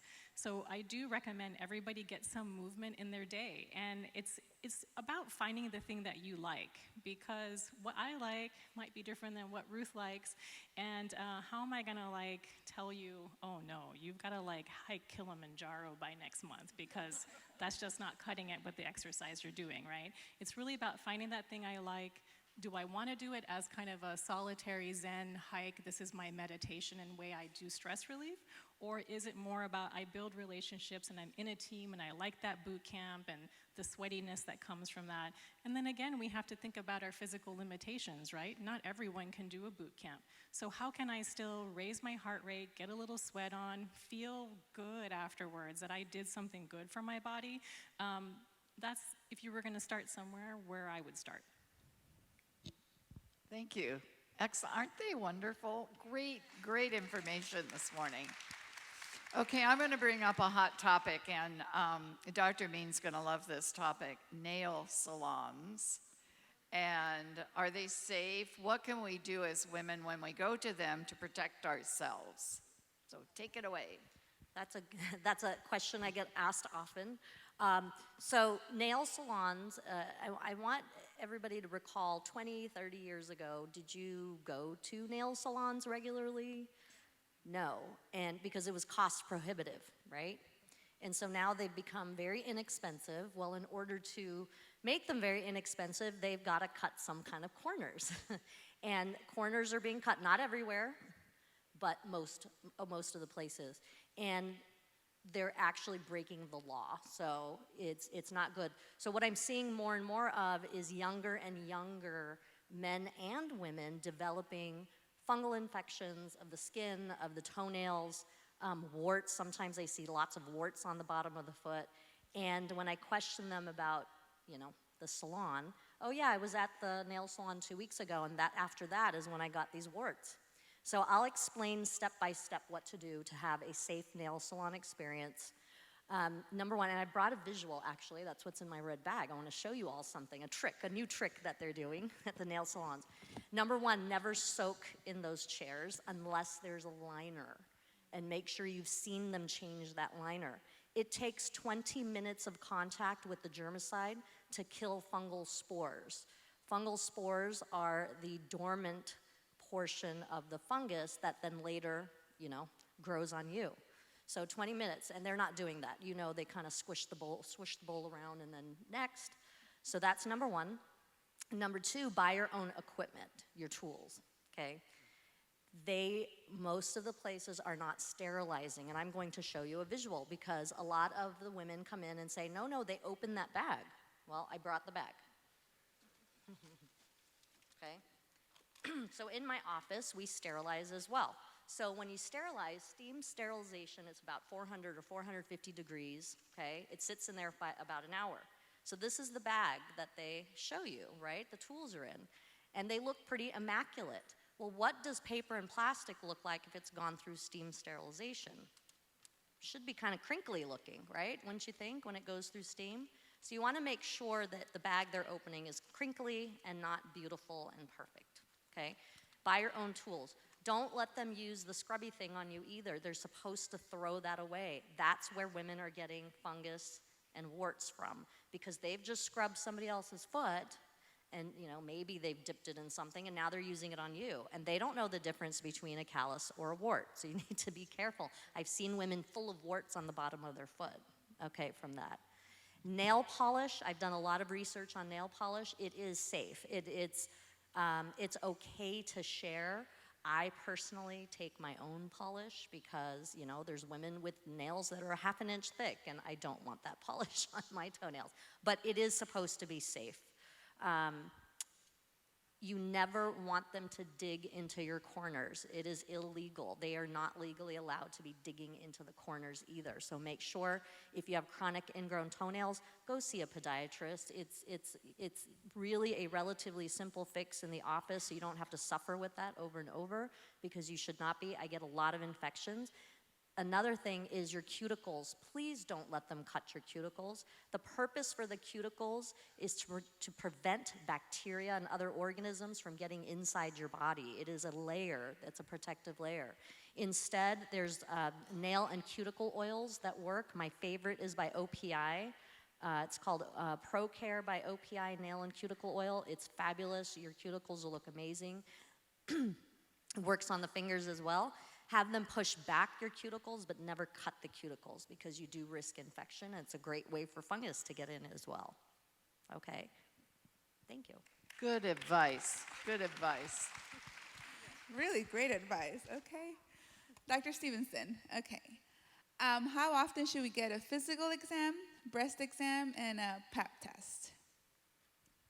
Okay, so for your annual physical exams, I have patients that come in and they just want kind of an annual checkup, which typically includes like a head-to-toe physical exam and lab work for the most part. Your annual labs or any other labs that would include other health conditions that the patients might have. That should be done annually. For our older people, we try to see them sooner than later, but for the general population, it's usually once a year.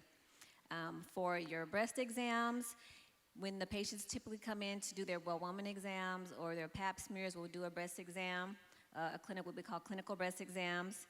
But we also, for women over 40, we order the mammogram, which is a radiographic imaging of the breast. And that should be done annually. Typically, we go up to age 65 unless there's other indications as to why we would do them further after that. If they come up with breast lumps after 65 or that type of thing, then we would do breast exam and order imaging. But as terms of screening, it's going to be annually for the mammogram and clinical breast exam when we see the patients for their well-woman. For the pap smears, let me go back. And then self-breast exams. So we have the clinical breast exams that your provider will do for you. We have the mammograms that are annually after age 40. And then you have the self-breast exams, which is what the patients should be doing or women should be doing at home once a month, one time a month, routinely. In doing this, you have early detection, early prevention. You can find lumps at home. You get used to what your breast should typically feel like. So if you have normal lumps that are typically there, as long as you're doing your exams monthly, that one time a month at the same time, you can typically be able to detect something new that was not previously there and just kind of get used to what your norm is, which would then bring you into the clinic and we can kind of further evaluate that way. So those are really, really important versus waiting till you come to see us once a year or once every couple of years for the breast exam. So I strongly always encourage self-breast exams until you get into the clinic. We do the clinical breast exams and then the mammograms every year. For the pap smears, the schedule is now every 3 years. For women who have had normal pap smears in the past, they've never had an abnormal, then it's a every 3 year schedule. We typically stop doing the pap smears at age 65, unless of course there's indication to continue to do them afterwards, or if they come in with some kind of symptoms after the fact, postmenopausal bleeding, any other type of situation, then of course we would have to do that after the normal screening time. But the schedule is every 3 years. Of course, if you've had a history of abnormals, cervical cancer, then that schedule is more frequent. You could be every 6 months for a series of 2 or 3. You could be annually for a series of 2 or 3 pap smears until you get a normal.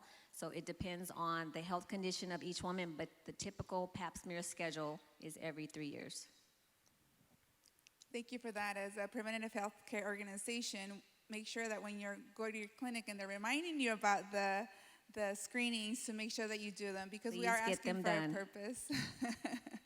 I lead some of that work in our organization, and it's one of those things that you definitely find meaning to it, and you can make a life, you can save lives. So thank you for answering those questions. Dr. Scampolari, we're also in our organizations talk about cultural diversity. How do you modify your approach, or do you modify your approach to preventative medicine in your practice to address that cultural diversity? And if you can provide an example. Yeah, so I mentioned earlier that I did work in public health a few years before I went into medicine. And what I specifically did is actually worked in the Pacific Islander community in the Long Beach area. And it was an interesting thing because I had to give talks all the time as the spokesperson for Pacific Islanders. And if anyone is a Pacific Islander or knows of the communities, we're talking about thousands of islands with very different cultures.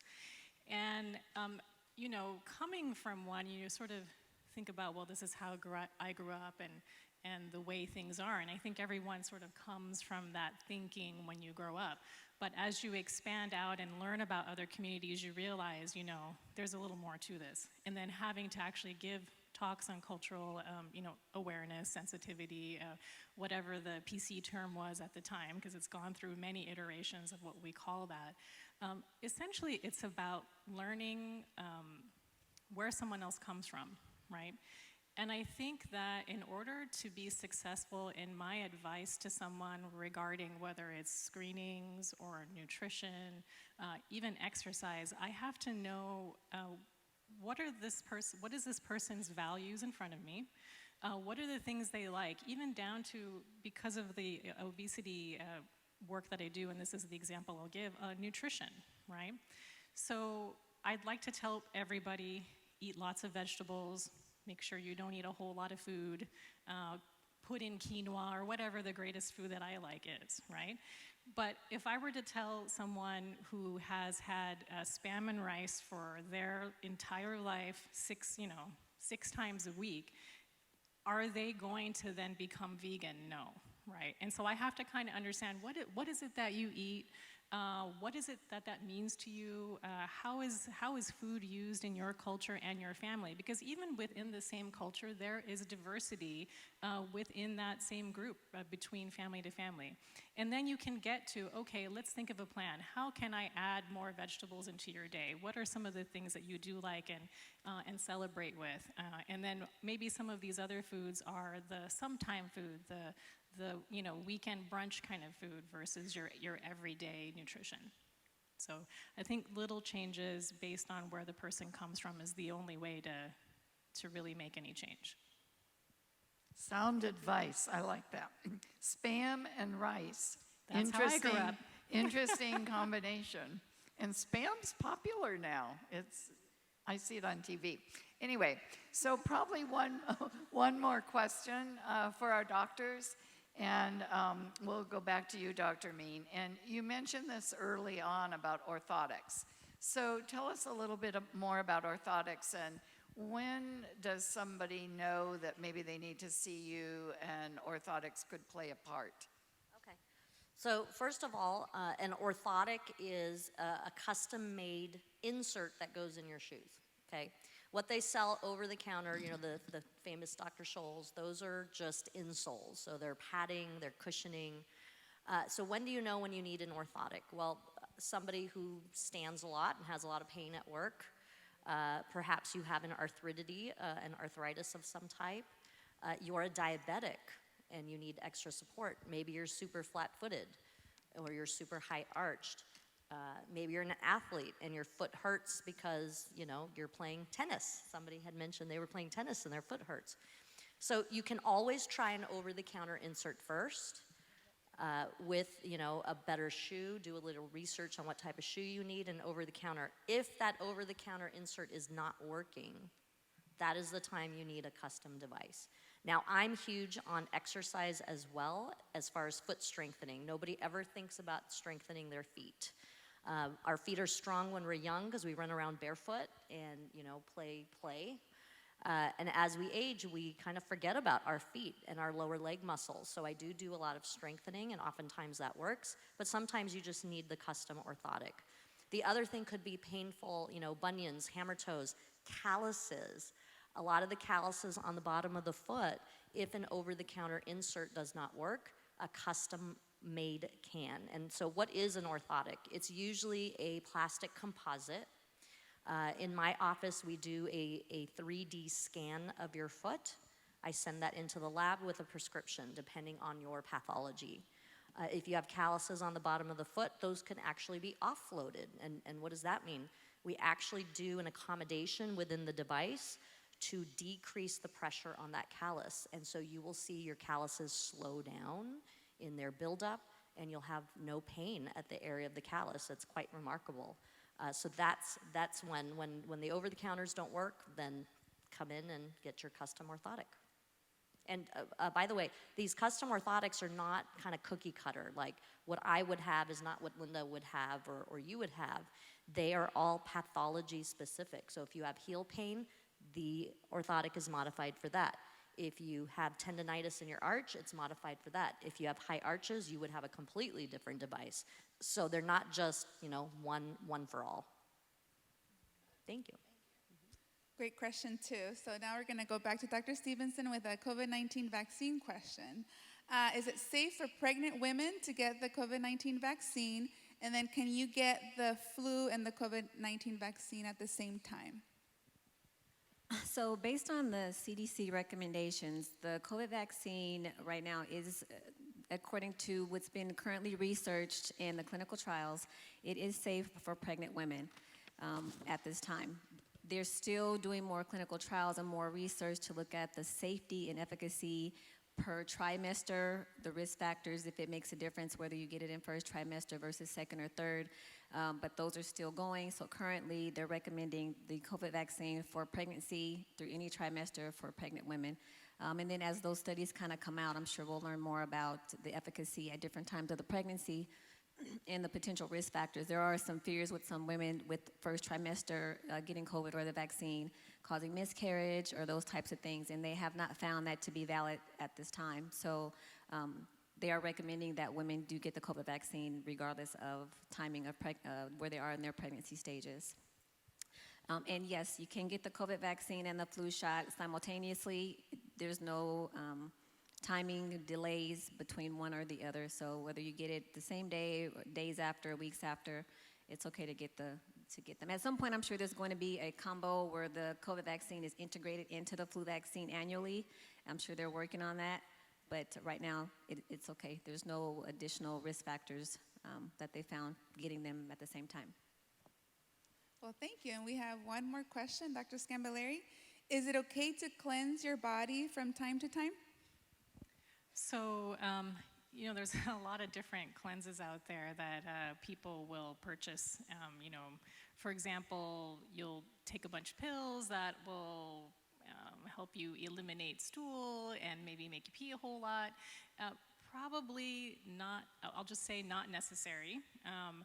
There are other types of cleanses that are really based more around fasting. And so it's kind of something in vogue currently. You probably hear about like intermittent fasting or fasting. It is something that has been done though for hundreds of years in many different cultures, and you may actually be a person who regularly participates in like a 30-day fast, for example, maybe with a certain time. So I think if someone wants to cleanse their body, the best thing actually is to try to eat foods that are really more in their natural form. So having fresh fruits and vegetables, getting rid of processed foods, this is the safest type of cleanse. It's to get rid of all the junk, essentially, not buy a bunch of pills to try to feel like you've done something in 2 days. Unfortunately, it doesn't work that quickly. Great. Weren't they wonderful? Some great information for us. Certainly for a women's conference to learn how to take care of ourselves from the health side. And we thank you so much for being a part of it. You did such a great job. Yeah, thank you very much. And thank you, Linda, for always being a great partner with me. All right, that's it. So thank you so much. Until next time. All right. Thank you, Linda and Ruth, and all of our panelists. That was really great information. So right now we're going to reset the stage, but we don't want anybody to take off. So we're going to show some commercials from our sponsors. And as I mentioned in the beginning, we can't do events like this without support from people. And so we're very grateful for everyone that helped sponsor this event. Monique Lewis. I'm the marketing coordinator for Miguel's Junior Restaurants. I love working with Brilliant Mobile.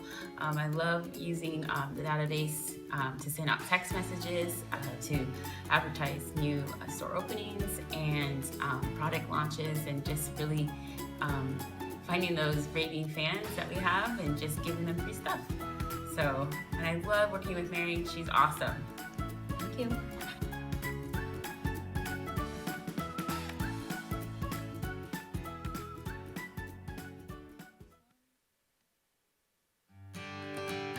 Taking care of your car is a responsibility. It ensures the long life of your car and its expensive components. That's why Lucas Oil takes automotive protection so seriously. Lucas heavy-duty oil stabilizer bonds with motor oil to shield engines from heat and wear.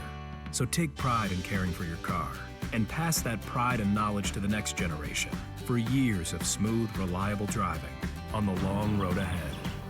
Trust Lucas Oil. It works. Hey, this is Greg and Bonnie at Crumbles Cookies, and we are so excited about what Mobile Mary is doing for our business. We've seen some really great increases in our business, and the level of service that she provides us is quite great. So we wanted to say that. Bonnie, would you have to say? And we've had so many people tell us that they've never seen us more prevalent on social media, and that to me is a huge testament, because I wasn't getting that kind of draw from other people on my own.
Thank you to all our sponsors.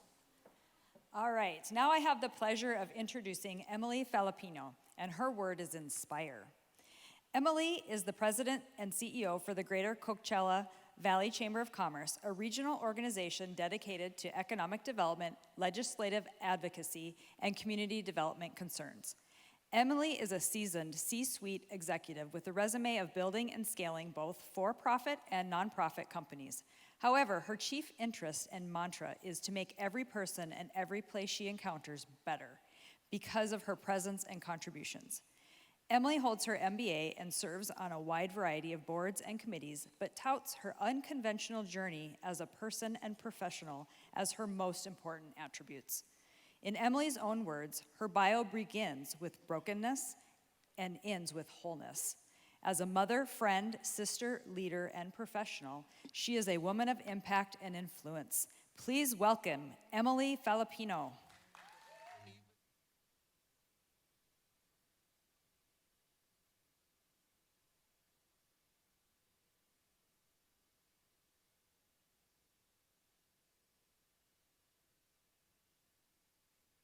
To be with you today. I saw your crowns shifting in the audience when you heard that word, inspire. Inspire. You're sitting there at the edge of your seat just waiting to be inspired. Like, for some of you, this is the moment of rejuvenation you've been waiting for all day. And some of you, if not all of us, are convinced that what you need is just a little bit of outside inspiration from someone or something. Inspiration will be the thing to get you to do what you need to do, to finish what you need to finish, to believe what you really want to believe, and to try what you want to try. We're all waiting to be inspired to do some pretty important things. And in the grand scheme of things, ladies, does it really make sense that we should wait on some outside source of inspiration to do what you need to do, to finish what you need to finish, to believe what you want to believe, and to try what you really have been wanting to try? What if, instead of waiting on inspiration, you tapped into inspiration at any day, any time, in any place, so that you can do what you need to do, so you can finish what you should have finished, so you can believe what you want to believe, and so you can try what you've been really wanting to try? What if instead of waiting to be inspired, that you lived a fully inspired life? My intention for you over the next 7 minutes and 50 seconds is that you have an encounter with inspiration that wrecks your view of it. My intention in the next couple of minutes is to help you gain a perspective that empowers you to inspire yourself, to ignite yourself, and to embrace inspiration as both a lifestyle and as a mentality. I want your mind to shift from seeing inspiration as an occasional feeling that we get. Inspiration, it's not a feeling. I can tell you what inspiration feels like. Sometimes it's like wearing a giant Snuggie on a cold day with a glass of wine in my hand. It's fulfilling and it's comforting. And other times it feels like being recognized as a standout in front of others. It can feel empowering, life-giving, thrilling, and motivating. But I don't want you to confuse inspiration as a feeling that you have to wait for. There is going to be no fairy who comes and taps you with a wand at just the moment you need to ignite you to do what you want to do.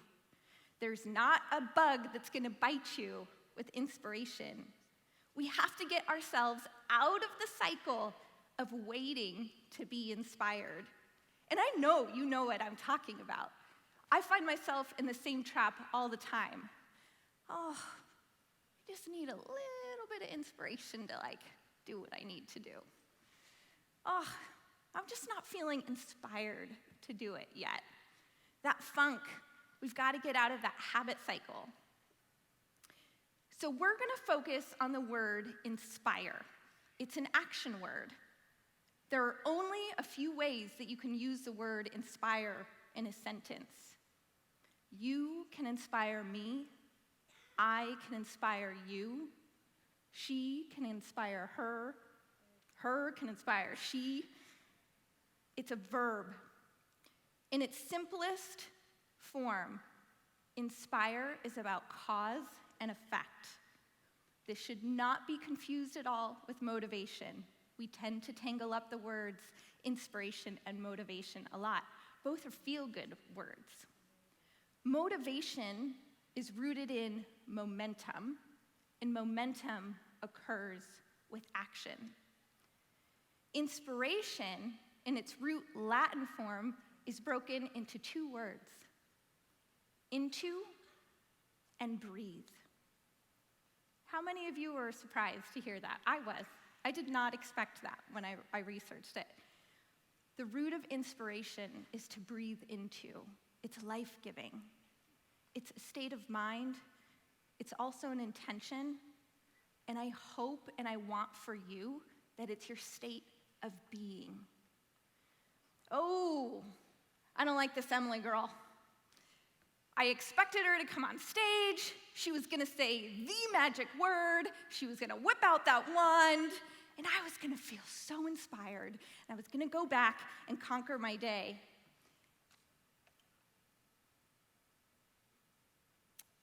How often do you find yourself feeling disconnected, waiting to catch the feeling? I think that sometimes not only do we not feel inspired, but we're not living inspired. And that's a mistake. And I'm going to give you a perspective that helps inspire me every day. You might think it's a little morbid, but just go with me here. You were born into one life, and you have one lifetime. And there was just a panel of doctors up here who could probably explain to you a whole lot better than I why that in and of itself is a miracle. You get one life. And an average lifespan, maybe 75 years. In a room of this size, some of you are going to meet that average. Others of you might not even reach half of it. I get it. Again, it's morbid. But we tend to live as if time is ours. And I've heard it said, I don't know if it was Buddha, Jack Canfield, someone inspiring. They said, you know what your problem is? Your problem is that you think you have time. You don't have time. You don't have time that's promised to you. You don't have time that's owed to you. But we live like we do. So why are you waiting to do what you need to do, to finish what you need to finish, to believe what you want to believe, and to try those things that you want to try?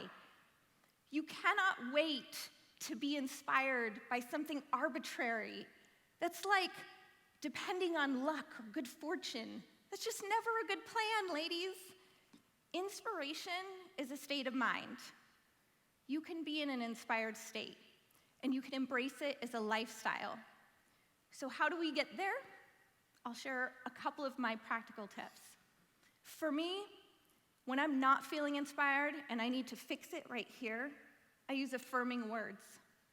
That can be looking in the mirror, and when I say why, it's for me. And sometimes my why is for you, or for the her who's watching me. I have to change my perspective, number 2. I look at and towards people who do things differently, who have less, and who are more challenged. And suddenly, when I see them achieve and rise and do, I find inspiration. The third thing I do is I ask myself, Who and what am I surrounding myself with? Fourth, a good old-fashioned challenge. I'm never more inspired than when I'm super challenged, really frustrated, like trying to fix a sprinkler system, not my forte, and I'm struggling with it for hours, 10 times longer than it would take anyone else. But when I get it to work, I'm inspired. But I would never have gotten there if I didn't have the tenacity, the perseverance, or the grit, and so many of these other attributes that ladies talked about earlier. And lastly, I ask myself this question when I'm not feeling inspired. What would I do if I didn't have any more time left? Like if this was my moment, would I still be sitting here? Would I still not be doing? Would I still not be trying? Would I still not be believing if that was my reality? So my takeaways for you ladies are this. Inspiration isn't a feeling, it's a state of being that you control. You don't have more time. You cannot wait to be inspired. Inspire as a lifestyle is your responsibility for yourself. And you won't be inspired if you're not first open to seeing and receiving. Thank you.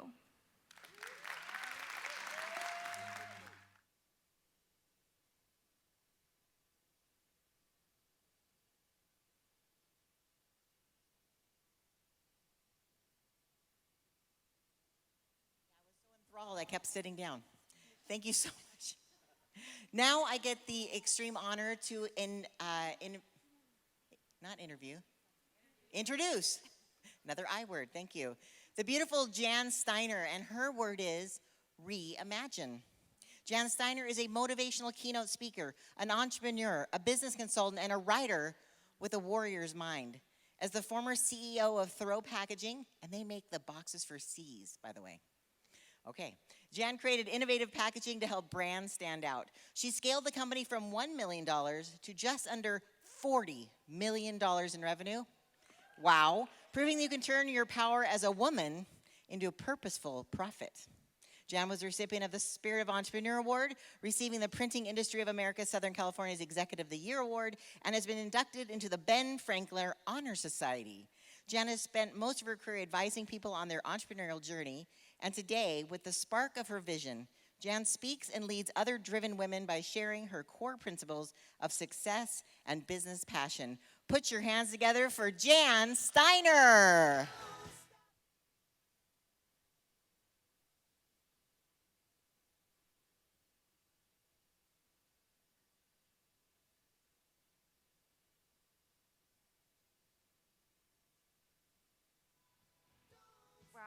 It's a real honor to be here with everybody today, and with such great inspirational speakers that we just had.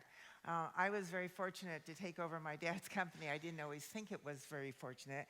I will go into that. But we manufactured folding cartons. The company's name was Thoreau Packaging here in Corona. And yes, we were here many years, and we grew the company. And we did, so what's a folding carton? Think of C's candy boxes, right? We all know what those look like. And we helped a lot of our customers grow their businesses through the outstanding packaging that we made for them. So I had a motto, and I guess I still do. It's called Make Dust. It's if you don't make dust, you eat dust. So I was given a poster by a woman who used to work for me at Thoreau, and she moved up to Oregon. And she saw this poster of these cowboys charging up over this hill. And on the bottom of it said, if you don't make dust, you eat dust. And she said, and when I saw that, that's Jan. And she sent that to me. And I had it framed, and it was in my office for years. And that really became a driver, because when you're making dust, you're the leader. So whatever leader you are, you're the leader for yourself. You don't have to be the leader for a business. You're a leader of who you are. If you're going to be a salesperson, you're going to be that leader. I'm going to be the best I can be. And that's what that is. You want to be on the top of the game. So that's how I came to that, and it's driven me forever. And if you see my car, it says Make Dust is my license plate. And so sometimes in life you have to reimagine your life. And sometimes things happen that we don't always want to have happen in our lives, that really creates us or makes us reimagine what we're doing and who we are in our lives. It could be an illness. You get a bad illness. Maybe you get fired. We heard about that earlier. And with that, somebody reimagined their life. Or you could have a partner leave. Any of these things that can just like make you just like, oh. So there's 3 things that, in my opinion, I'm not a psychologist. I have my AA degree, not quite as educated as some of the other people. But that just tells you, you don't have to have all the degrees to be able to accomplish a lot. Okay, back to what I was saying. So in life, we have choices when these things happen. And one is you freeze. You just totally freeze. I think a lot of you have gone there. The other is a pity party, or you can thrive to be the best that you can be. So when you freeze, you just obsess about whatever happened. Over and over again, you think about it. You talk to all your friends. Oh, this is how it happened. What do we do now? Why? Why did this happen to me? Doesn't get you anywhere, not at all. So my dad got sick. It was a very small company at that time. It was a 1-girl office, me. Also, I decided I had wanted to get out and do some sales because we needed the business. So part-time, I was doing sales, and I did the books. 1-girl office. And my dad got sick, and we did have a board of directors, and the board of directors elected me as president. I thought, wow, yeah, pretty cool, right? Until the next morning. I laid in bed, and I thought, now what? Now what do I do? You know, I am now responsible for all those employees. I'm responsible for our customers' satisfaction. I'm responsible to make sure those suppliers get paid for everything. Oh my goodness, what am I going to do? Get up and start doing it, you know, and that's what you just start doing. So the other thing that happens after you freeze, you get moving, is you can have a pity party. Who here has had a pity party? Yeah. And with that, you just get stalled. If you stay there very long, you're going to eat the dust. Not good. I always suggest setting a limit, setting a time limit for how long you're going to stay in this pity party. And it depends upon what the whole situation is. My daughter Jackie, at 34, was diagnosed with cancer of the tongue. She had 4 surgeries last year, and the last one, she was in the hospital for 7 days. So you know they don't keep you there unless you really need to be there. She came out, I was there, it was out in Houston, and she said, Mom, let's go for a walk. She still had the feeding tube. And she goes, Mom, I'm having a pity party. I said, honey, with what you've gone through, you're entitled to a pity party. If it goes on too long, I'll tell you. But she pulled herself right out of it. So that was good. It was just a day or two, and then she's moving along, and it's been 9 months now. She's cancer-free, so yay. Then last week, I had an email from somebody that I didn't want to hear from ever again in my life. And I decided to have a little bit of a pity party. And when all of a sudden I went like, wait, I'm going to talk about this next week. What would you tell yourself? Set a time limit. So I said that day. At the end of that day, it was going to be fine. And it was. So back to when I was taking over the company, my dad had told me, when my dad had first got sick, he said, I want you to go to a local trade organization, and I want you to go there and meet with those people. That'll be good. It'll be good for the company. Now, we were the little minnow of the company, and all these other companies were larger. So I walk into this room with these guys, and they were all the sons of the founders, and I was the daughter. And one of the guys said to me, what are you doing here? And I went like, well, my dad has no sons. I don't know, you know? So I decided then that I was going to prove to them that a girl could do this. And that became my driver. I was going to prove to them that a girl was going to be able to successfully run and grow a folding carton company. So one of the people that I often listen to is Joyce Meyer. I don't know if you're familiar with her, but she's a Christian preacher. And one of the things she says about you can be either pitiful or powerful. Choose, right? So sometimes we just have to choose. The great thing then is you go on to thrive, to being the amazing person that you can be for who you are and for all the people in your community and that you're surrounding yourself with. So there, I think it's really important to know what your strengths are. So we all have an opportunity, and we do have our list of strengths. As women, I'm going to put this as a generalization, sometimes we look at our weaknesses more than we do our strengths. So we need to focus on our strengths. Get with some of your best buddies and say to them, what do you see as my strength?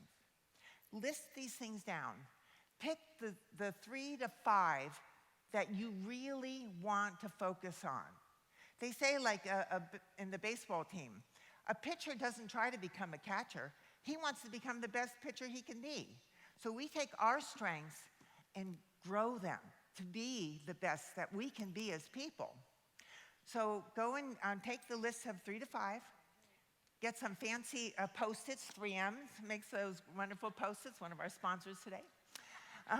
So get your Post-its and write those 3 to 5 down and put them on your mirror, your bathroom mirror. And maybe you pick one for Monday, maybe one for Tuesday. And we have some great words that have come out of today.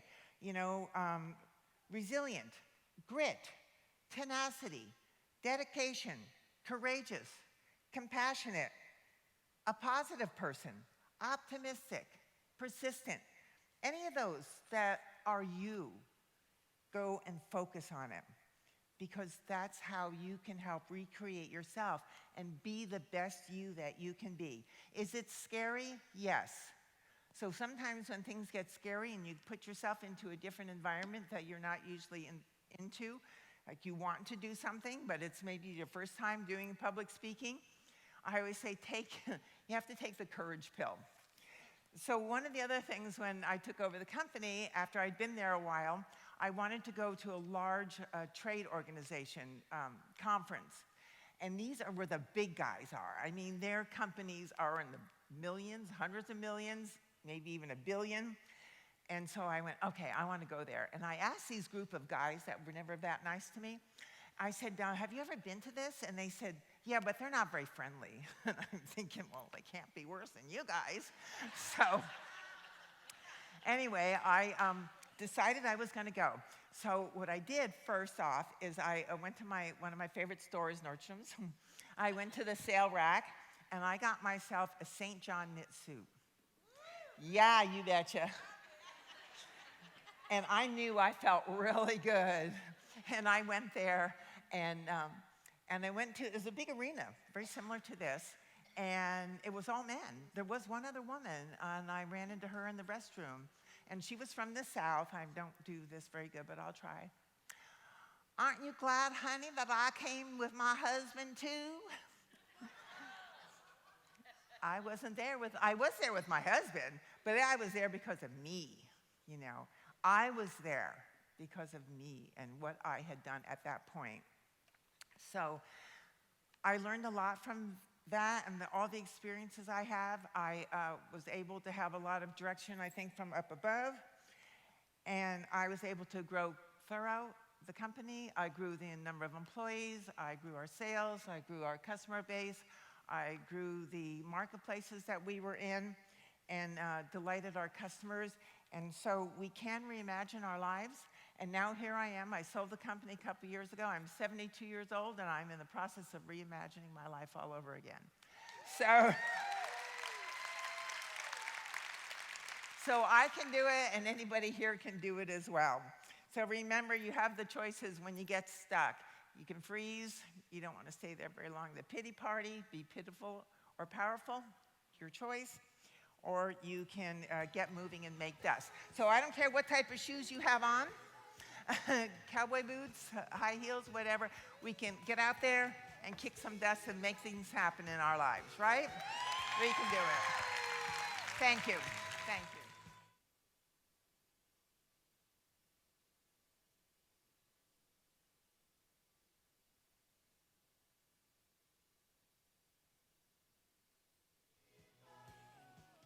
Thanks, Jan, for that amazing talk. All right, it is my pleasure to introduce Dr. Alia Rodriguez. She is a true badass. Her word today is resilient, and I am so fortunate that I get to work with her and serve on her board at the Corona Norco United Way. Dr. Alia Rodriguez is the CEO of the Corona Norco United Way, where she supports victims of domestic violence, poverty, and homelessness through transformation and sustainability programs. Prior to her commitment to nonprofit work, she was a well-respected local government professional, having worked as the administrator for the City of Riverside Fire Department, senior management analyst to the city manager of Eastvale, emergency manager for the City of Moreno Valley, and former 911 dispatcher for CAL FIRE Riverside County Fire Department. She has earned 2 bachelor's degrees from Cal State San Bernardino in psychology and human development, a master's in public administration from California Baptist University, and completed her doctorate in public administration from CBU in 2020. Alia is also an adjunct professor at CBU in the History and Government Department, where she teaches political science and public policy to undergraduates, combining both her academic and real-world experiences. Alia serves her community as an appointed member of the City of Riverside's Charter Review Committee, where she is tasked with reviewing important city policy, such as reports on fraud, waste, and abuse, and the mayor's right to vote. She has received several awards for her work ethic and program development, and prides herself on aligning her personal story of adversity with her professional and educational pursuits. She is also a fire wife and mom to 2 daughters and 2 rescue pups. Please welcome Dr. Alia Rodriguez.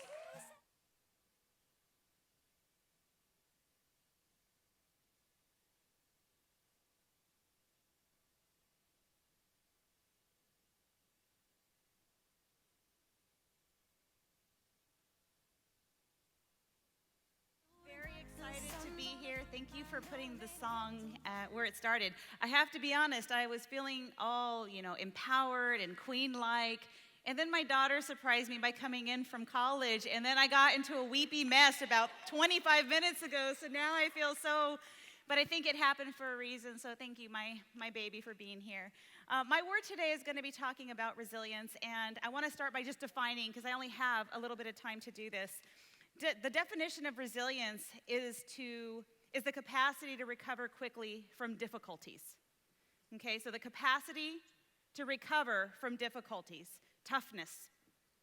We've heard this word a lot in the past 18 months, I think, with COVID. We've heard, as a nation, we've got to be resilient. We've got to get back to where we were. We've got to get back to work. And we've heard this in the world, this COVID thing. But I'm here to talk about how resilience impacts us and how to bring out that resilience within you as an individual, as a woman, or as a man.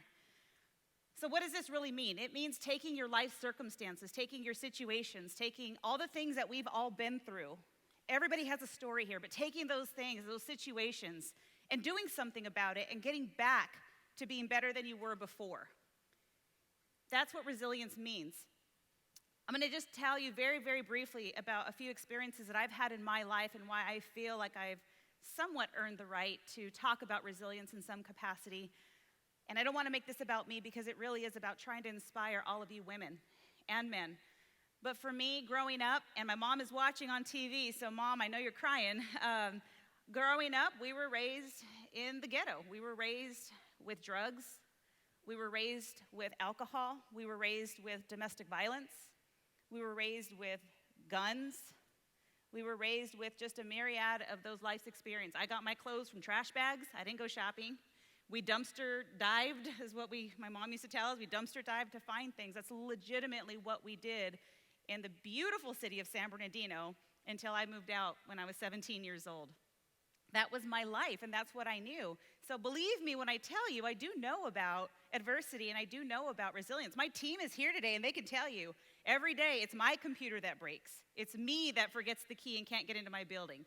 It's me that I run out of gas on the freeway. It's always me. It's always me that something's happening to. But you know what? I attribute my ability to get back up with the word resilience, because it's what I'm not defined by any of those circumstances. I'm not defined by those things that happen, whether it's those big things that I talked about growing up or whether it's little things.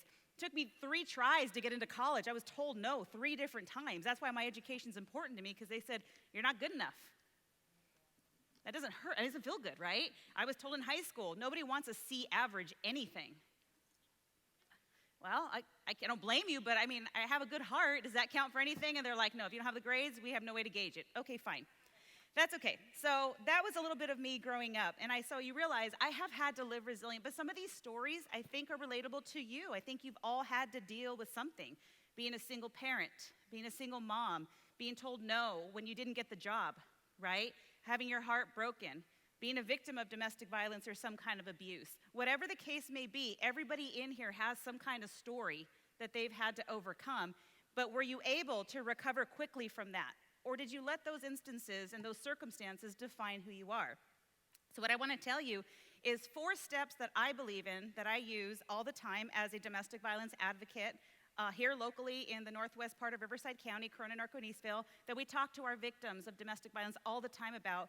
And the first one is that resilience is a choice. It is a mindset. And I think women, we're kind of innately born to be resilient, right? Because if you think about it, I mean, our bodies are made to have babies, right?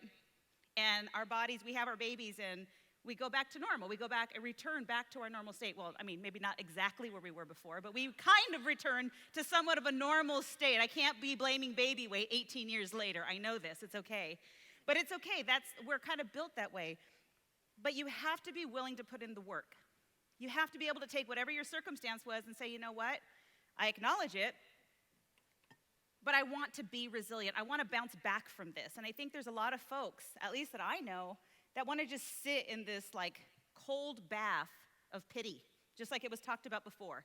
I want to sit in that, and I just want to bask in it for a long time, and to the point where, for what? Now you're jaded, your heart is jaded, you're grumpy, you hate other women. Oh, she thinks she's all that. She thinks she's fine. She thinks she's... Why? Because inside your heart is jaded. So first of all, you need to choose to be resilient. And ladies, you got to put the work in. You can't expect life to just come at you and say, you know what? Things are going to be better because I want them to be better. Who cares if you want them to be better? What are you doing to advance that objective in order to be better than whatever it is that you went through in your life? Number 2, and this is a big one, and I speak to men and women about this. I mean, I want to. I'm not a public speaker and a world-renowned speaker like some of the beautiful ladies that have been up here, but I'm going to tell you, this one hits home for many people. You got to embrace failure. You've got to learn how to embrace failure. There's so many people that are so afraid to fail. I am a professional failure.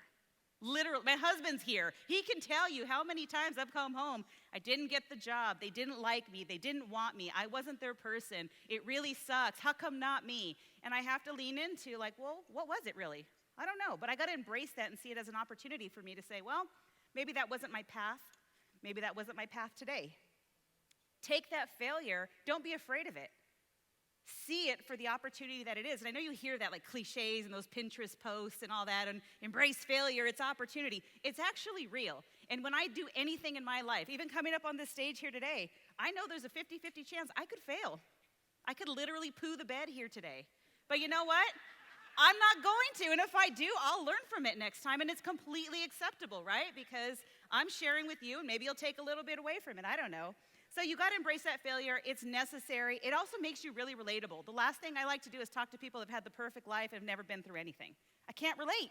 I got nothing to say to you. I want to hear the real you. How'd you get here? Tell me the story. Show me your grit. Show me all the things that inspired you. Those are a couple things that I want to share with you. You also need to be very in tune with what you're feeling and why.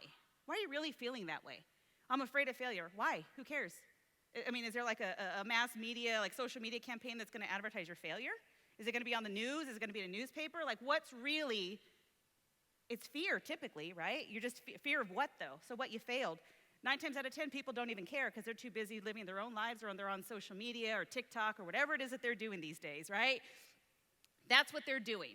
So they don't care. So you got to get over like the who cares, I failed. Who cares? Move on. You have to move on from those things. If you don't, your heart becomes apathetic. You become cold-hearted. You become hateful. You become vengeful. And you start letting whatever circumstances that you dealt with in your life define who you are. And next thing you know, nobody wants to be around you. Nobody wants to work for you. Nobody likes you. You're yelling at your kids all day. You're letting the teachers raise your kids because you don't want to be around them, because inside you have not acknowledged, embraced the failure, recognized what you're feeling, and figured out a way to move on from those circumstances. The next one is identifying your personal strengths. What are your strengths? A lot of times, especially women, I've never been a man, so I can't speak to this, but as women, I think we're pretty flexible. And I don't mean like flexible, but I mean flexible. We adjust. I mean, maybe you guys are. You guys are talented women, but you've got to be flexible. You got to adjust, right? You got to adjust to whatever circumstances comes your way in the moment, especially like if your kids are like, hey, I got a project due tomorrow, and it's like 9:30 at night. You got to adjust your life. Get out of bed or whatever you're doing, put a hat on and go to the store and get the supplies, whatever it is. You have got to be flexible, or identify what your strengths are. And if that's flexibility, great. If it's adaptation, great. If you already have kind of a resilient heart, make that your superpower. I think it's really important to do that. As a career, my team and I, we run a nonprofit that support women of domestic violence. So we see on a daily basis these women, and there's been a couple men. There's some crazy women out there too, I'm going to tell you. But we see some people, and mostly women, and they're just like, I don't know what to do. I don't know how to be defined now. My husband, my boyfriend, he abused me. Now I have a baby. What do I do with my life now? My life is over. Your life's not over. It was one chapter of your life.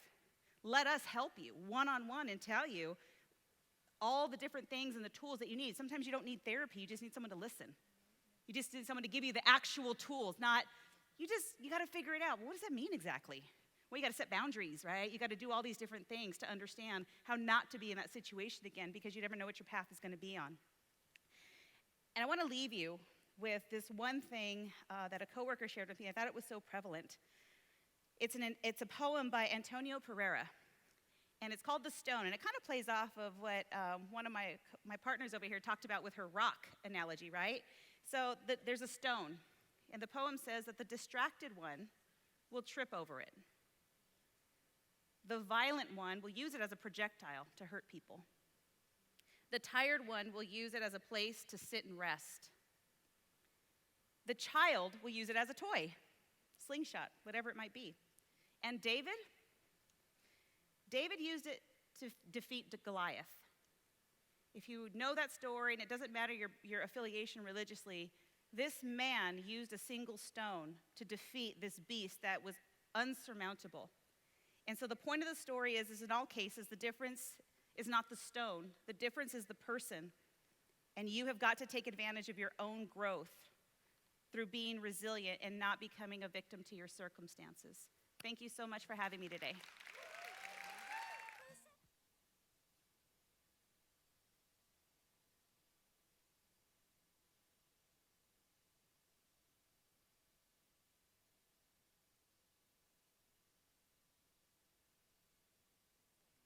Amazing. Now I have the pleasure to introduce another friend of mine. They're all my friends. Like, right, have you met a new friend today? Yes. Yes? Anyone else? More than one? Okay, awesome. That's what we want, right? Meeting in person, hugging, love it. So I get a pleasure of introducing Robbie Motter. Her word, yeah, girls, her word is achieve. And by the way, a little perspective here. She will turn 86 years old in March, and she is rocking it. Robbie Motter is the CEO, founder of the Global Society for Female Entrepreneurs, GSFE, a nonprofit whose mission is to empower, inspire, educate, mentor, and connect women so they become successful entrepreneurs and enjoy fulfilling, productive, and abundant lives. Robbie is also a marketing PR consultant, certified global speaker, business coach, event planner, author, and radio and television show host of her own show. Wow. Her radio show is Diva Strategies for Success on Blog Talk Radio, and her TV show is Conversations with Robbie on the Outstanding Women's Network of Big Media USA. Robbie's book, it's all about showing up, and the power is in the asking. Girls, right? You need to learn to ask. And it was published this January, and it was made a U.S. and international bestseller. She has been a speaker for over 30 years, and prior to being an entrepreneur, Robbie spent 25 years in high-level positions in corporate America in New York, Washington, D.C., Houston, Honolulu, and other states. She has received over 140 awards for her work with women. Put your hands together for Robbie Motter.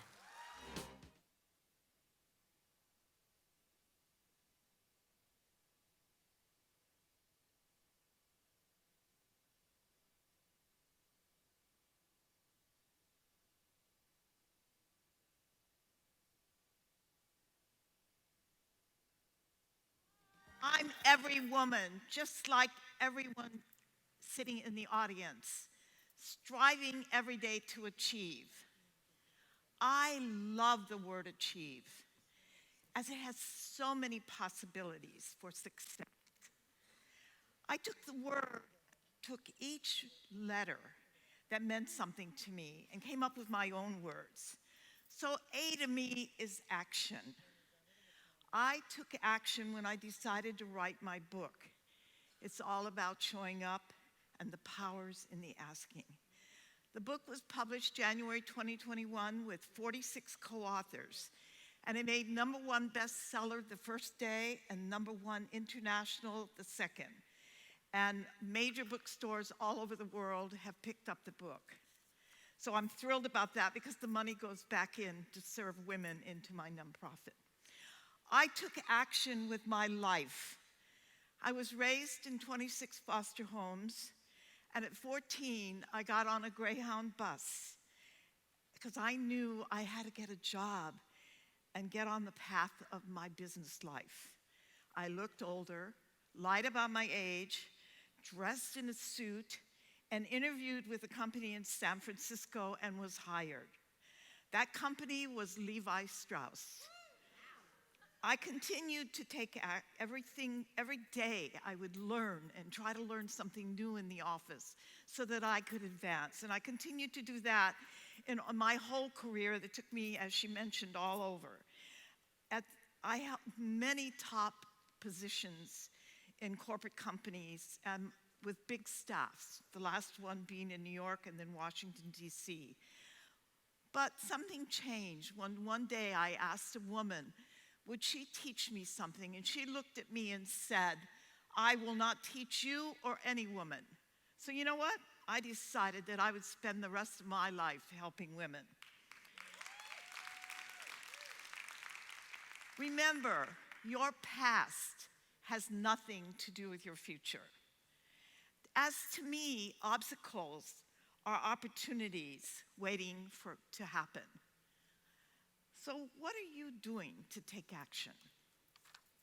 C to me is courage. We need courage so many times in our lives. It's in us. We just have to pull it out. I had to have lots of courage when I had the opportunity to share my life story in 12 minutes with no notes and props for Sioux Talk on a stage with 400 women in the room and was the first speaker. I had done lots of talks for years, but never had to memorize anything. I wanted to give up so many times, but I knew I had to have the courage to do this, and I did it. Sioux Talk is done by Connected Women of Influence, and they have a booth here today, of which I am also a member. And I was grateful that I had that opportunity, even though it really stretched me. Sioux Talk is like a TED Talk, but for women. And I believe every woman should do that. I've been asked to do a TED Talk, but have not said yes yet. But you never know. I needed courage when I was told I had breast cancer. And the courage pulled me through everything I had to do. And I am now 9 years cancer-free. I knew it would be okay because I still had many things to do to accomplish for women all over the world. So I did whatever I had to do. Actually, 2 days after I had my breasts removed, I ran a board meeting, as at that time I was the president of the Sun City Women's Club. It was my job, so I did it. I tied the tubes and I showed up. As a single mom with 3 children, a son and 2 daughters, I needed courage so many times just to get through the day, but it was always there for me. Courage is inside all of us. Remember that. We just need to pull it up. So I want you to take time and think of the times and events that you've had to pull up that courage inside of you. H to me is humility. In the olden days, they said, just think of yourself, don't worry about anybody else. But that's not true anymore. It's about helping others, as together we can do more. Remember, we are not in competition. We are in collaboration. So, who can you collaborate with? I is implement to me. No matter what we want to do, we need to have a plan. We need to look at all the steps it takes to make it happen. Remember, nothing happens unless we implement our plan or project, and we need to look at everything that needs to go into it. What is it? Does it involve others? Is it on social media? Is it going around the world? What is it going to be done? When I did my book, I had 46 co-authors. That meant one of the steps was first to get them on board. Then the second step was to get their stories, then get them edited, get the publisher in place, which I did. One of my members owned Savannah Book Club, and she published the book group, and she published the book, and also designed the cover. So you've got to think of, what steps do you need to take to implement your passion? E to me is for enthusiasm. If I'm enthusiastic about something, it just flows like nothing happens. I mean, I can just get it out there. So in the past 2 weeks, I've been up at Lake Arrowhead, and I was so enthusiastic about the She Inspires Me Awards, which are a prestigious award for women done by Ada Gutterman of SEMA in England. And they're for women all over the world. So I wrote 60 nominations and sent them to England for review of my members. The awards will be presented at a gala entertainment dinner event April 2nd in Long Beach. And it's going to be exciting, and I know the members that win are going to be so happy. So what are you enthusiastic about? V is to be versatile. Every day I have to be versatile, as I have over 200 members in my nonprofit from all over California and other parts of the country and also across the world. I need to be there for them. Sometimes that means I have to change my plans right in the middle so that I can take care of the matters at hand. So many times people don't get anything done because they're waiting for perfect. Remember, there is no perfect. You need to step out, step up, and do it. Changes can be made along the way. So be flexible. Think outside the box. Don't wear blinders. And be versatile where needed. E to me is engage. And to me, engage means engaging with others, not just myself. And I had such a beautiful opportunity last Saturday. I was asked to be a guest speaker on a Zoom call to the United Kingdom with 50 change youth leaders from every country, and some as young as 7 years old. Wow, what they were doing and what they've done and what they plan to do just blew me away. Even during the pandemic, they were doing things. They were making a difference. They were changing. Where many of us went into pity parties and we're worried about this and that, we're instead of maybe changing that into more positive of what we could do. I think we can learn from these dynamic youth from all over because they're really looking at what can they do to make the world a better place.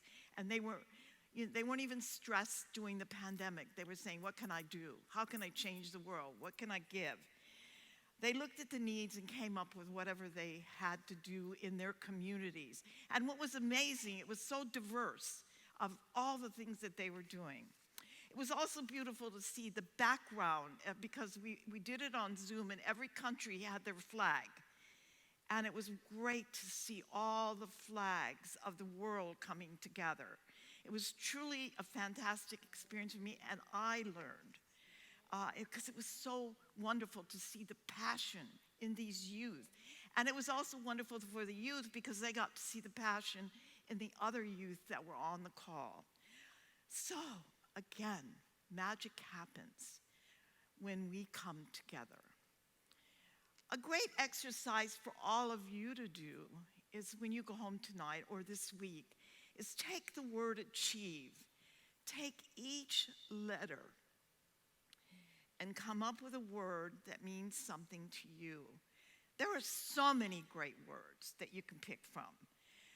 So which ones are the right ones for you? Because I find if you have something like that, it's just not a word. It keeps you on track. It keeps you on plan. And I also want to thank the Corona Chamber for inviting me to be here. I'm very honored to be among all these fabulous speakers and to be here with you. And I was happy to get the word achieve, but it became more than that. Because of the word achieve and the idea to be here, that's going to be my next book. It's going to be about achieving.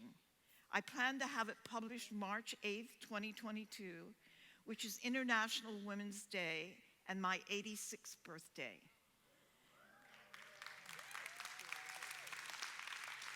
We already have the cover done, and everybody here in this room has a book in them. Why are you not writing it? Your message in that book could touch a life and make a difference.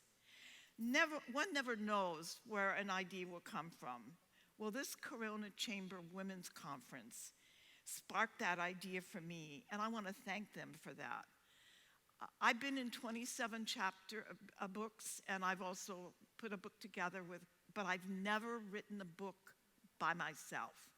So that was a task that I had. The word achieve said to me, this is something that you have to do. So, I'm stepping out, stepping up, having courage, showing up and asking to continue to achieve. What are you doing? What are you doing to step up and step out and achieve? Another thing, you've heard the word today. If you have a need, always remember to ask, as that is such a powerful word. And stand back and see action happen, which will move you to achieve so much faster. One of the things, sometimes people have a hard time asking. I did, because I'm a helper. I love helping people. But one day somebody said to me, Robbie, you get so much pleasure. Why do you not let us help you and get that same pleasure? So when you think of that, they said to me, why are you selfish and not let us have that pleasure?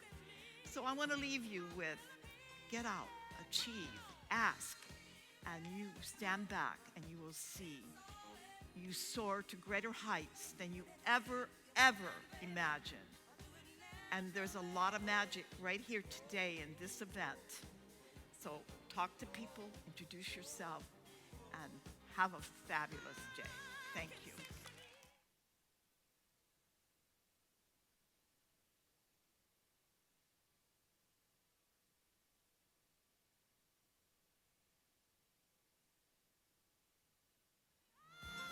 Thank you, Robbie. All right, next up, we have our last speaker of the day. Dianne Callahan is going to speak to us on beauty.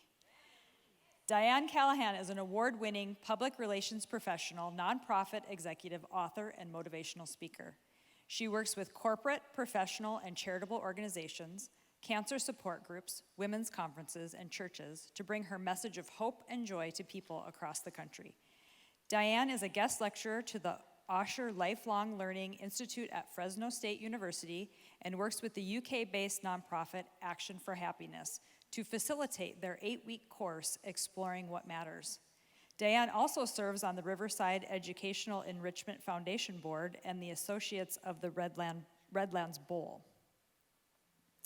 In addition, Dianne is a high-performance coach and hosts a radio show on the Women Lead Radio Network called The Lighthearted Life. She was a 2021 National Woman of the Year All-Star with the Leukemia and Lymphoma Society. Dianne's passion is helping people recognize the power they have to choose their thoughts and behaviors and create a life full of purpose, meaning, joy, and success by their definition. Please welcome Dianne Callahan.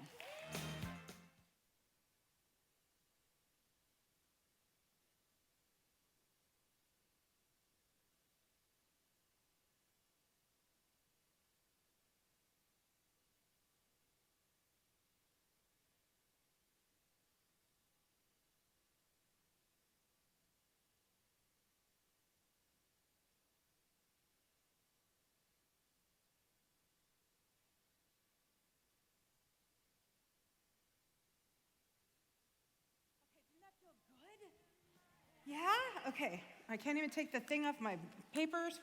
My goodness. I am so happy. First of all, before I even start, I want to say, what about all these speakers today? Have they not been amazing? Amazing. And beautiful too, and talented, and full of success and achievement and wisdom. And I hope you guys got as much out of what they shared as I have today. I was writing furious notes, so I hope you guys, when you leave today, I hope you're full of inspiration, right? And encouragement. So check this out. My theme today is beauty. So when they asked me to speak about beauty, I had all these warm and fuzzy ideas of how I would share, beauty from the inside, and everybody's beautiful, and, those are all true. And I am going to talk about that, but I need to get a couple things off my chest first. I have some decidedly non-fuzzy feelings about beauty. Please excuse me for what I'm about to say in a church. Beauty is a bitch. I said it. Can you relate? Give me some love, man. You guys, you know it's true. She is wretched in some ways. Because when I say beauty, what comes to mind, right? What comes to mind? Is it a flower in full bloom? Is it a sweet baby? Is it a wise woman's face with wrinkles? It is not, is it? Even though all of those things are so beautiful. But when I say beauty, what comes to mind? Instantly, if I could get my snapper going, instantly you think of probably a gorgeous woman. Most likely young, definitely thin, probably white, and absolutely flawless, right? I mean, clap if you agree with me, if you thought the same thing. And the reason for that is because we've been programmed to believe that.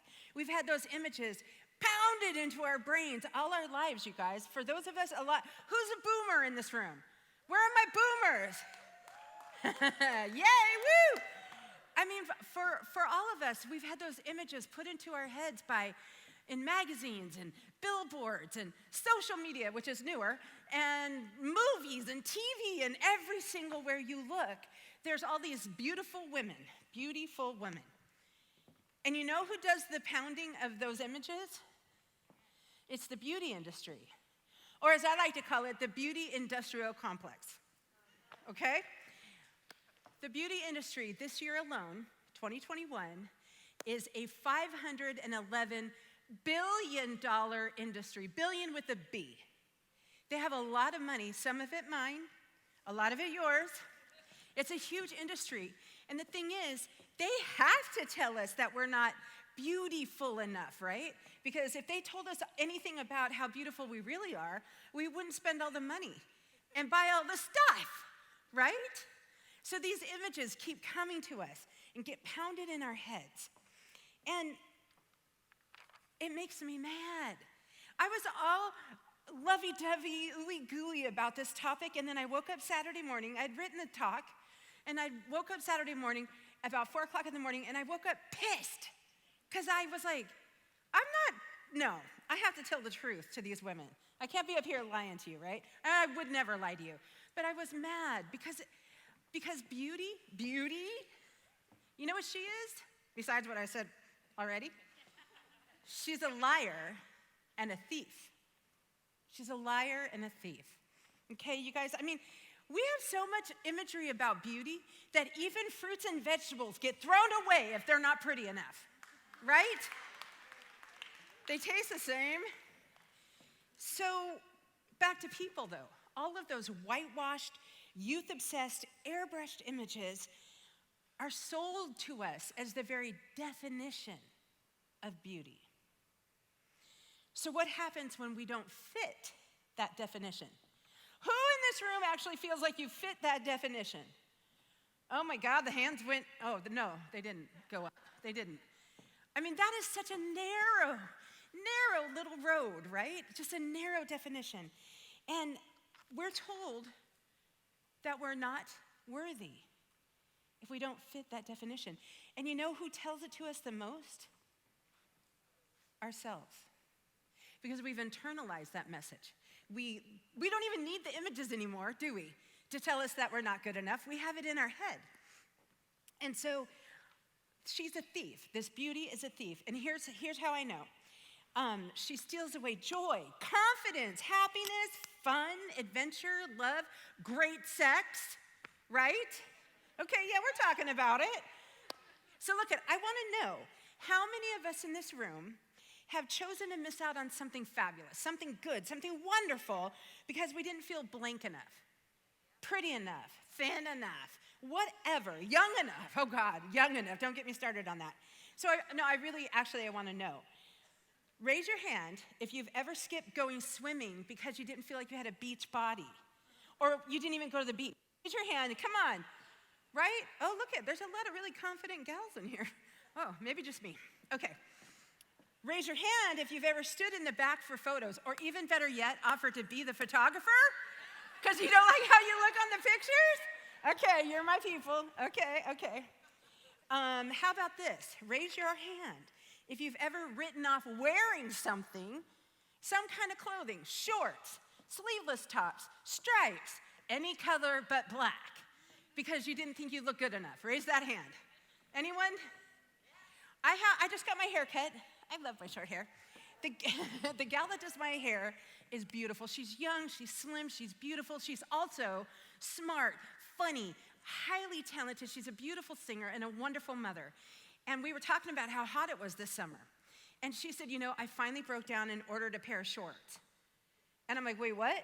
And she said, yeah, I don't like my legs, so I don't wear shorts.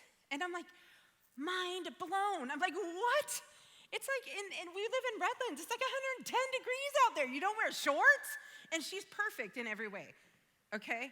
So look at me, myself. I, for years, have thought, I'm 57. Okay, let me just say it out straight. I'm a 3-time cancer survivor. Let's say that out straight. Thank you. Very blessed. For many years now, I have said that I don't wear sleeveless because nobody needs to see this, right? But earlier this year, I started to talk to myself and I said, you know what, girl?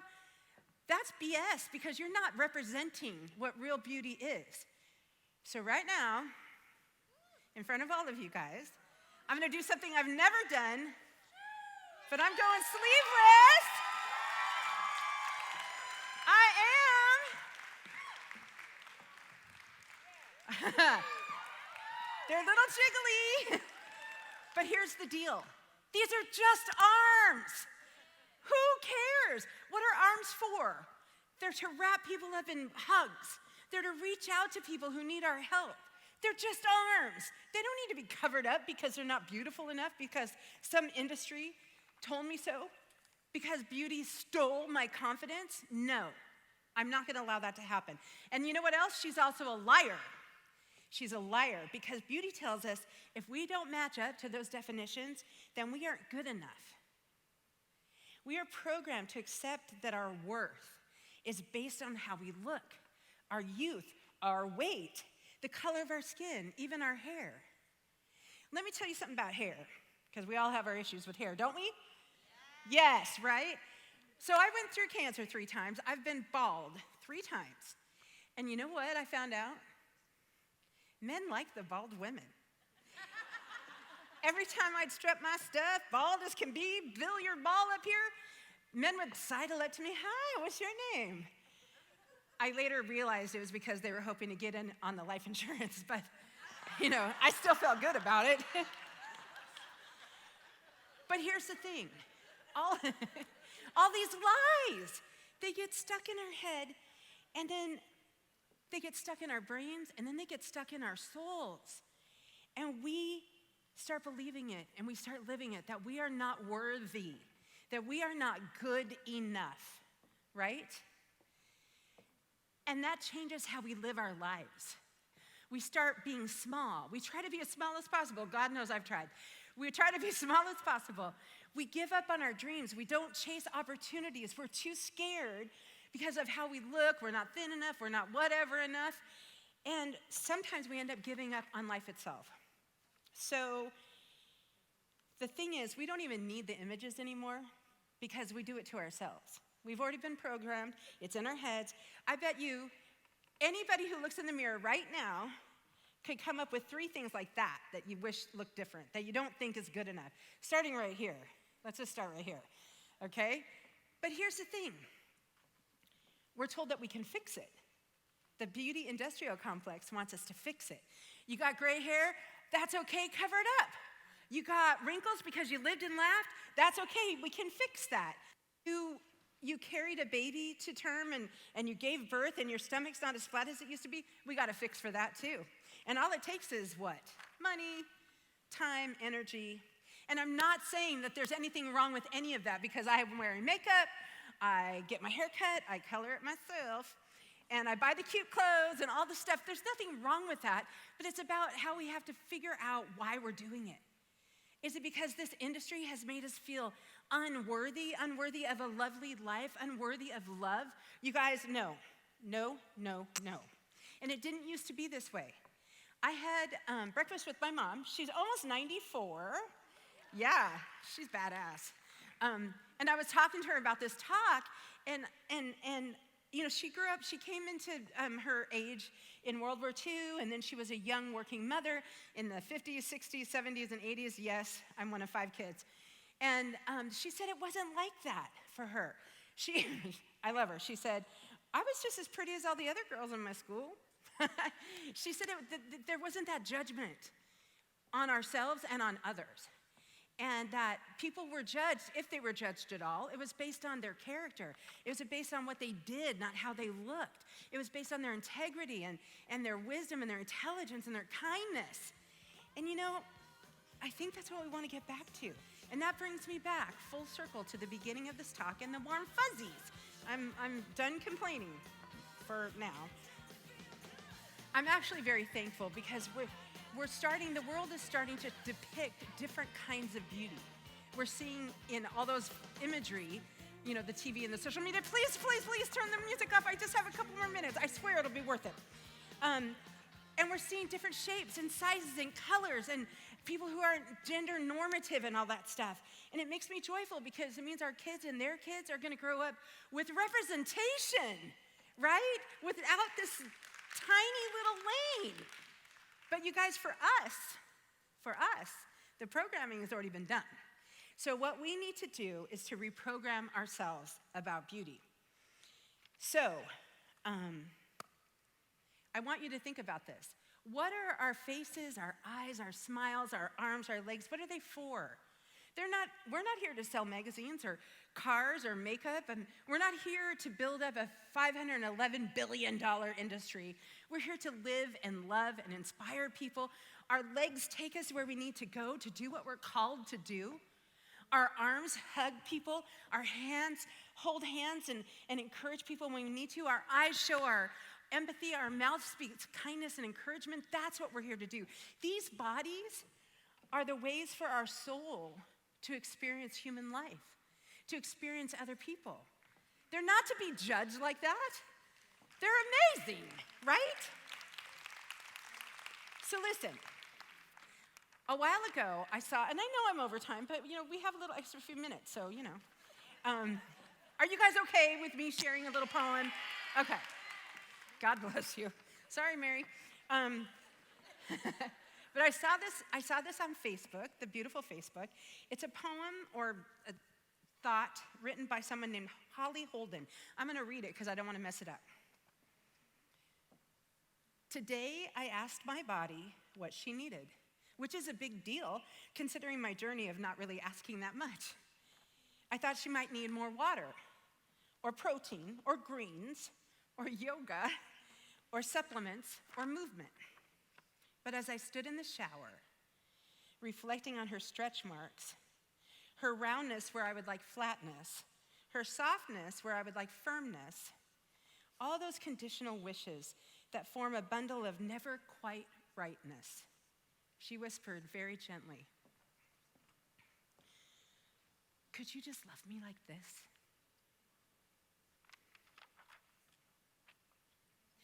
You guys, it took me going through cancer 3 times to finally love her like this, right? Thank you.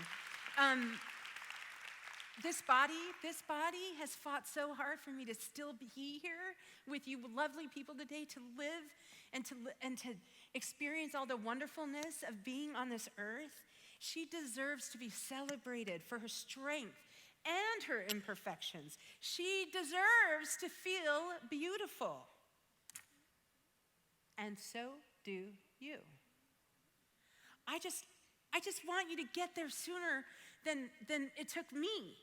It took me over 50 years to get there, 14 years fighting cancer, 2 stem cell transplants, to finally look in the mirror and say, you deserve to feel beautiful. You guys don't wait for that, right? We don't have time. Remember, we were taught, we were just taught that we don't have time. So I don't want you to wait. So it's time for us to learn to see better, to look for the beauty of someone's soul, not their surface. Because true beauty is confidence, it's strength, it's kindness. True beauty is wisdom. True beauty is courage. Do you guys agree with that? Yes, amen. As a coach, I help women figure all that stuff out and to live vibrant and meaningful lives. I hope you'll come see me in my booth. I have my book there and all that good stuff. But before we take off into the rest of our day and the rest of our week, I want us to start the reprogramming right here, right now. So this is what we're going to do. Close your eyes. Close your eyes, put your hand on your heart. And I want you to think of someone you know, a woman you know. What makes her beautiful at the soul level? Not her pretty blue eyes, not her tall, skinny legs, her soul. Take a deep breath and picture the beauty that is in her. Imagine it shining out of her eyes and her smile. Imagine what makes her beautiful. Now, turn that imagination on yourself. What makes you beautiful at the soul level? Take that deep breath and picture that beauty in you. You are beautiful. Now open your eyes and let that beauty shine out of you. Shine out of your very soul. You are beautiful. Say it with me. Say, I am beautiful. That was sort of okay. We're going to try it again. And I want you to know this isn't just for today, just for this sweet little moment we're having together. This is for the rest of the afternoon. This is for the rest of the week. This is for the rest of your life.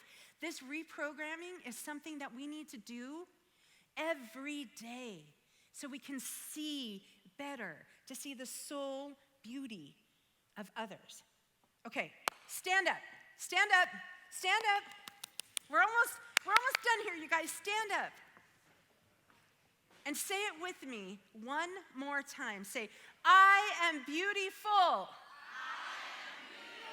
Once more, I am beautiful. Oh, yes, you are.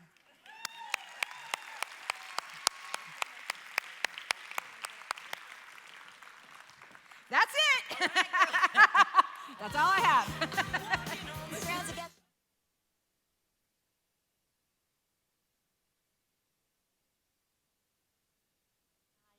She's a high note, definitely. All right, so make sure you have your crowns. Don't leave the room yet. We're running a little early, so we gave Dianne a minute or two extra. If you have your crowns, if you don't have a crown, wave your arms wildly because Robert would love to run one to you. He's in the back. He loves running. He loves serving. Anyone need one? Wave your hands. Oh, down here, Robert. Come on. Because right now, kind of our it wasn't our actual theme, but it was kind of our sub-theme, that real queens and kings fix each other's crowns, right? We're here to lift each other up. If there's something, as Karen said, in your teeth, you tell your friend, right? Right? So we're here to help each other. So things like what happened to Robbie doesn't happen. We help each other because we rise by lifting others, right? We both rise to the top. Right, Angie? Correct. So does everyone have their crowns? Also, before we do the crown thing, there was a couple things you wanted to say. Yeah, so we just wanted to thank all of our speakers today, all of their words and messages and actionable tips. It was super inspiring for me. Me too. And I'm going to have to recover, I think, a little bit from all the information, but it's been great. So thank you so much, ladies. You rocked it. You totally rocked it. And we want to thank our exhibitors. And we have time left. Literally, you never hear of a conference going early. Come on. So you have time. You know you blocked your schedule until 12:30, 12:40, maybe 1. So hang out, visit our exhibitors, make sure you show them some love because they are the reason, obviously, we can put this on. So we appreciate that. And because we're running early, in about 5 or 10 minutes, one of you is going to get a text that you won. There's 2 grand prize winners. So make sure you hang on to your phone. And then at 12:45, you're going to get another reminder text that says, thank you for coming, and also to click on that feedback form. We really want to hear what you got as a takeaway. If you like the event, what we can improve for next year. And again, one lucky submitter will win $100 cash. So it's worth it, isn't it, ladies? Yes. I also wanted to remind all of you that if you're taking any pictures and posting them on social media, please tag the Corona Chamber of Commerce and use hashtag WLC21. WLC21. That way we can see how awesome your things are and we can share them and you'll become hugely famous. All right, does everyone have a crown? All right, we want you to stand up on your feet. And I'm going to take a video of this. Hopefully I can see you. And again, stand next to someone that maybe you don't know or you just met today. And we're going to help each other by adjusting each other's crowns. All right? So on the count of 3, the first person adjusts, then the second person adjusts. Ready? 1, 2, 3. Go, girls. Okay, of course, it's so bright. All right. Thank you so much. Thanks for playing along with us. Thanks for coming today, and we'll see you next year.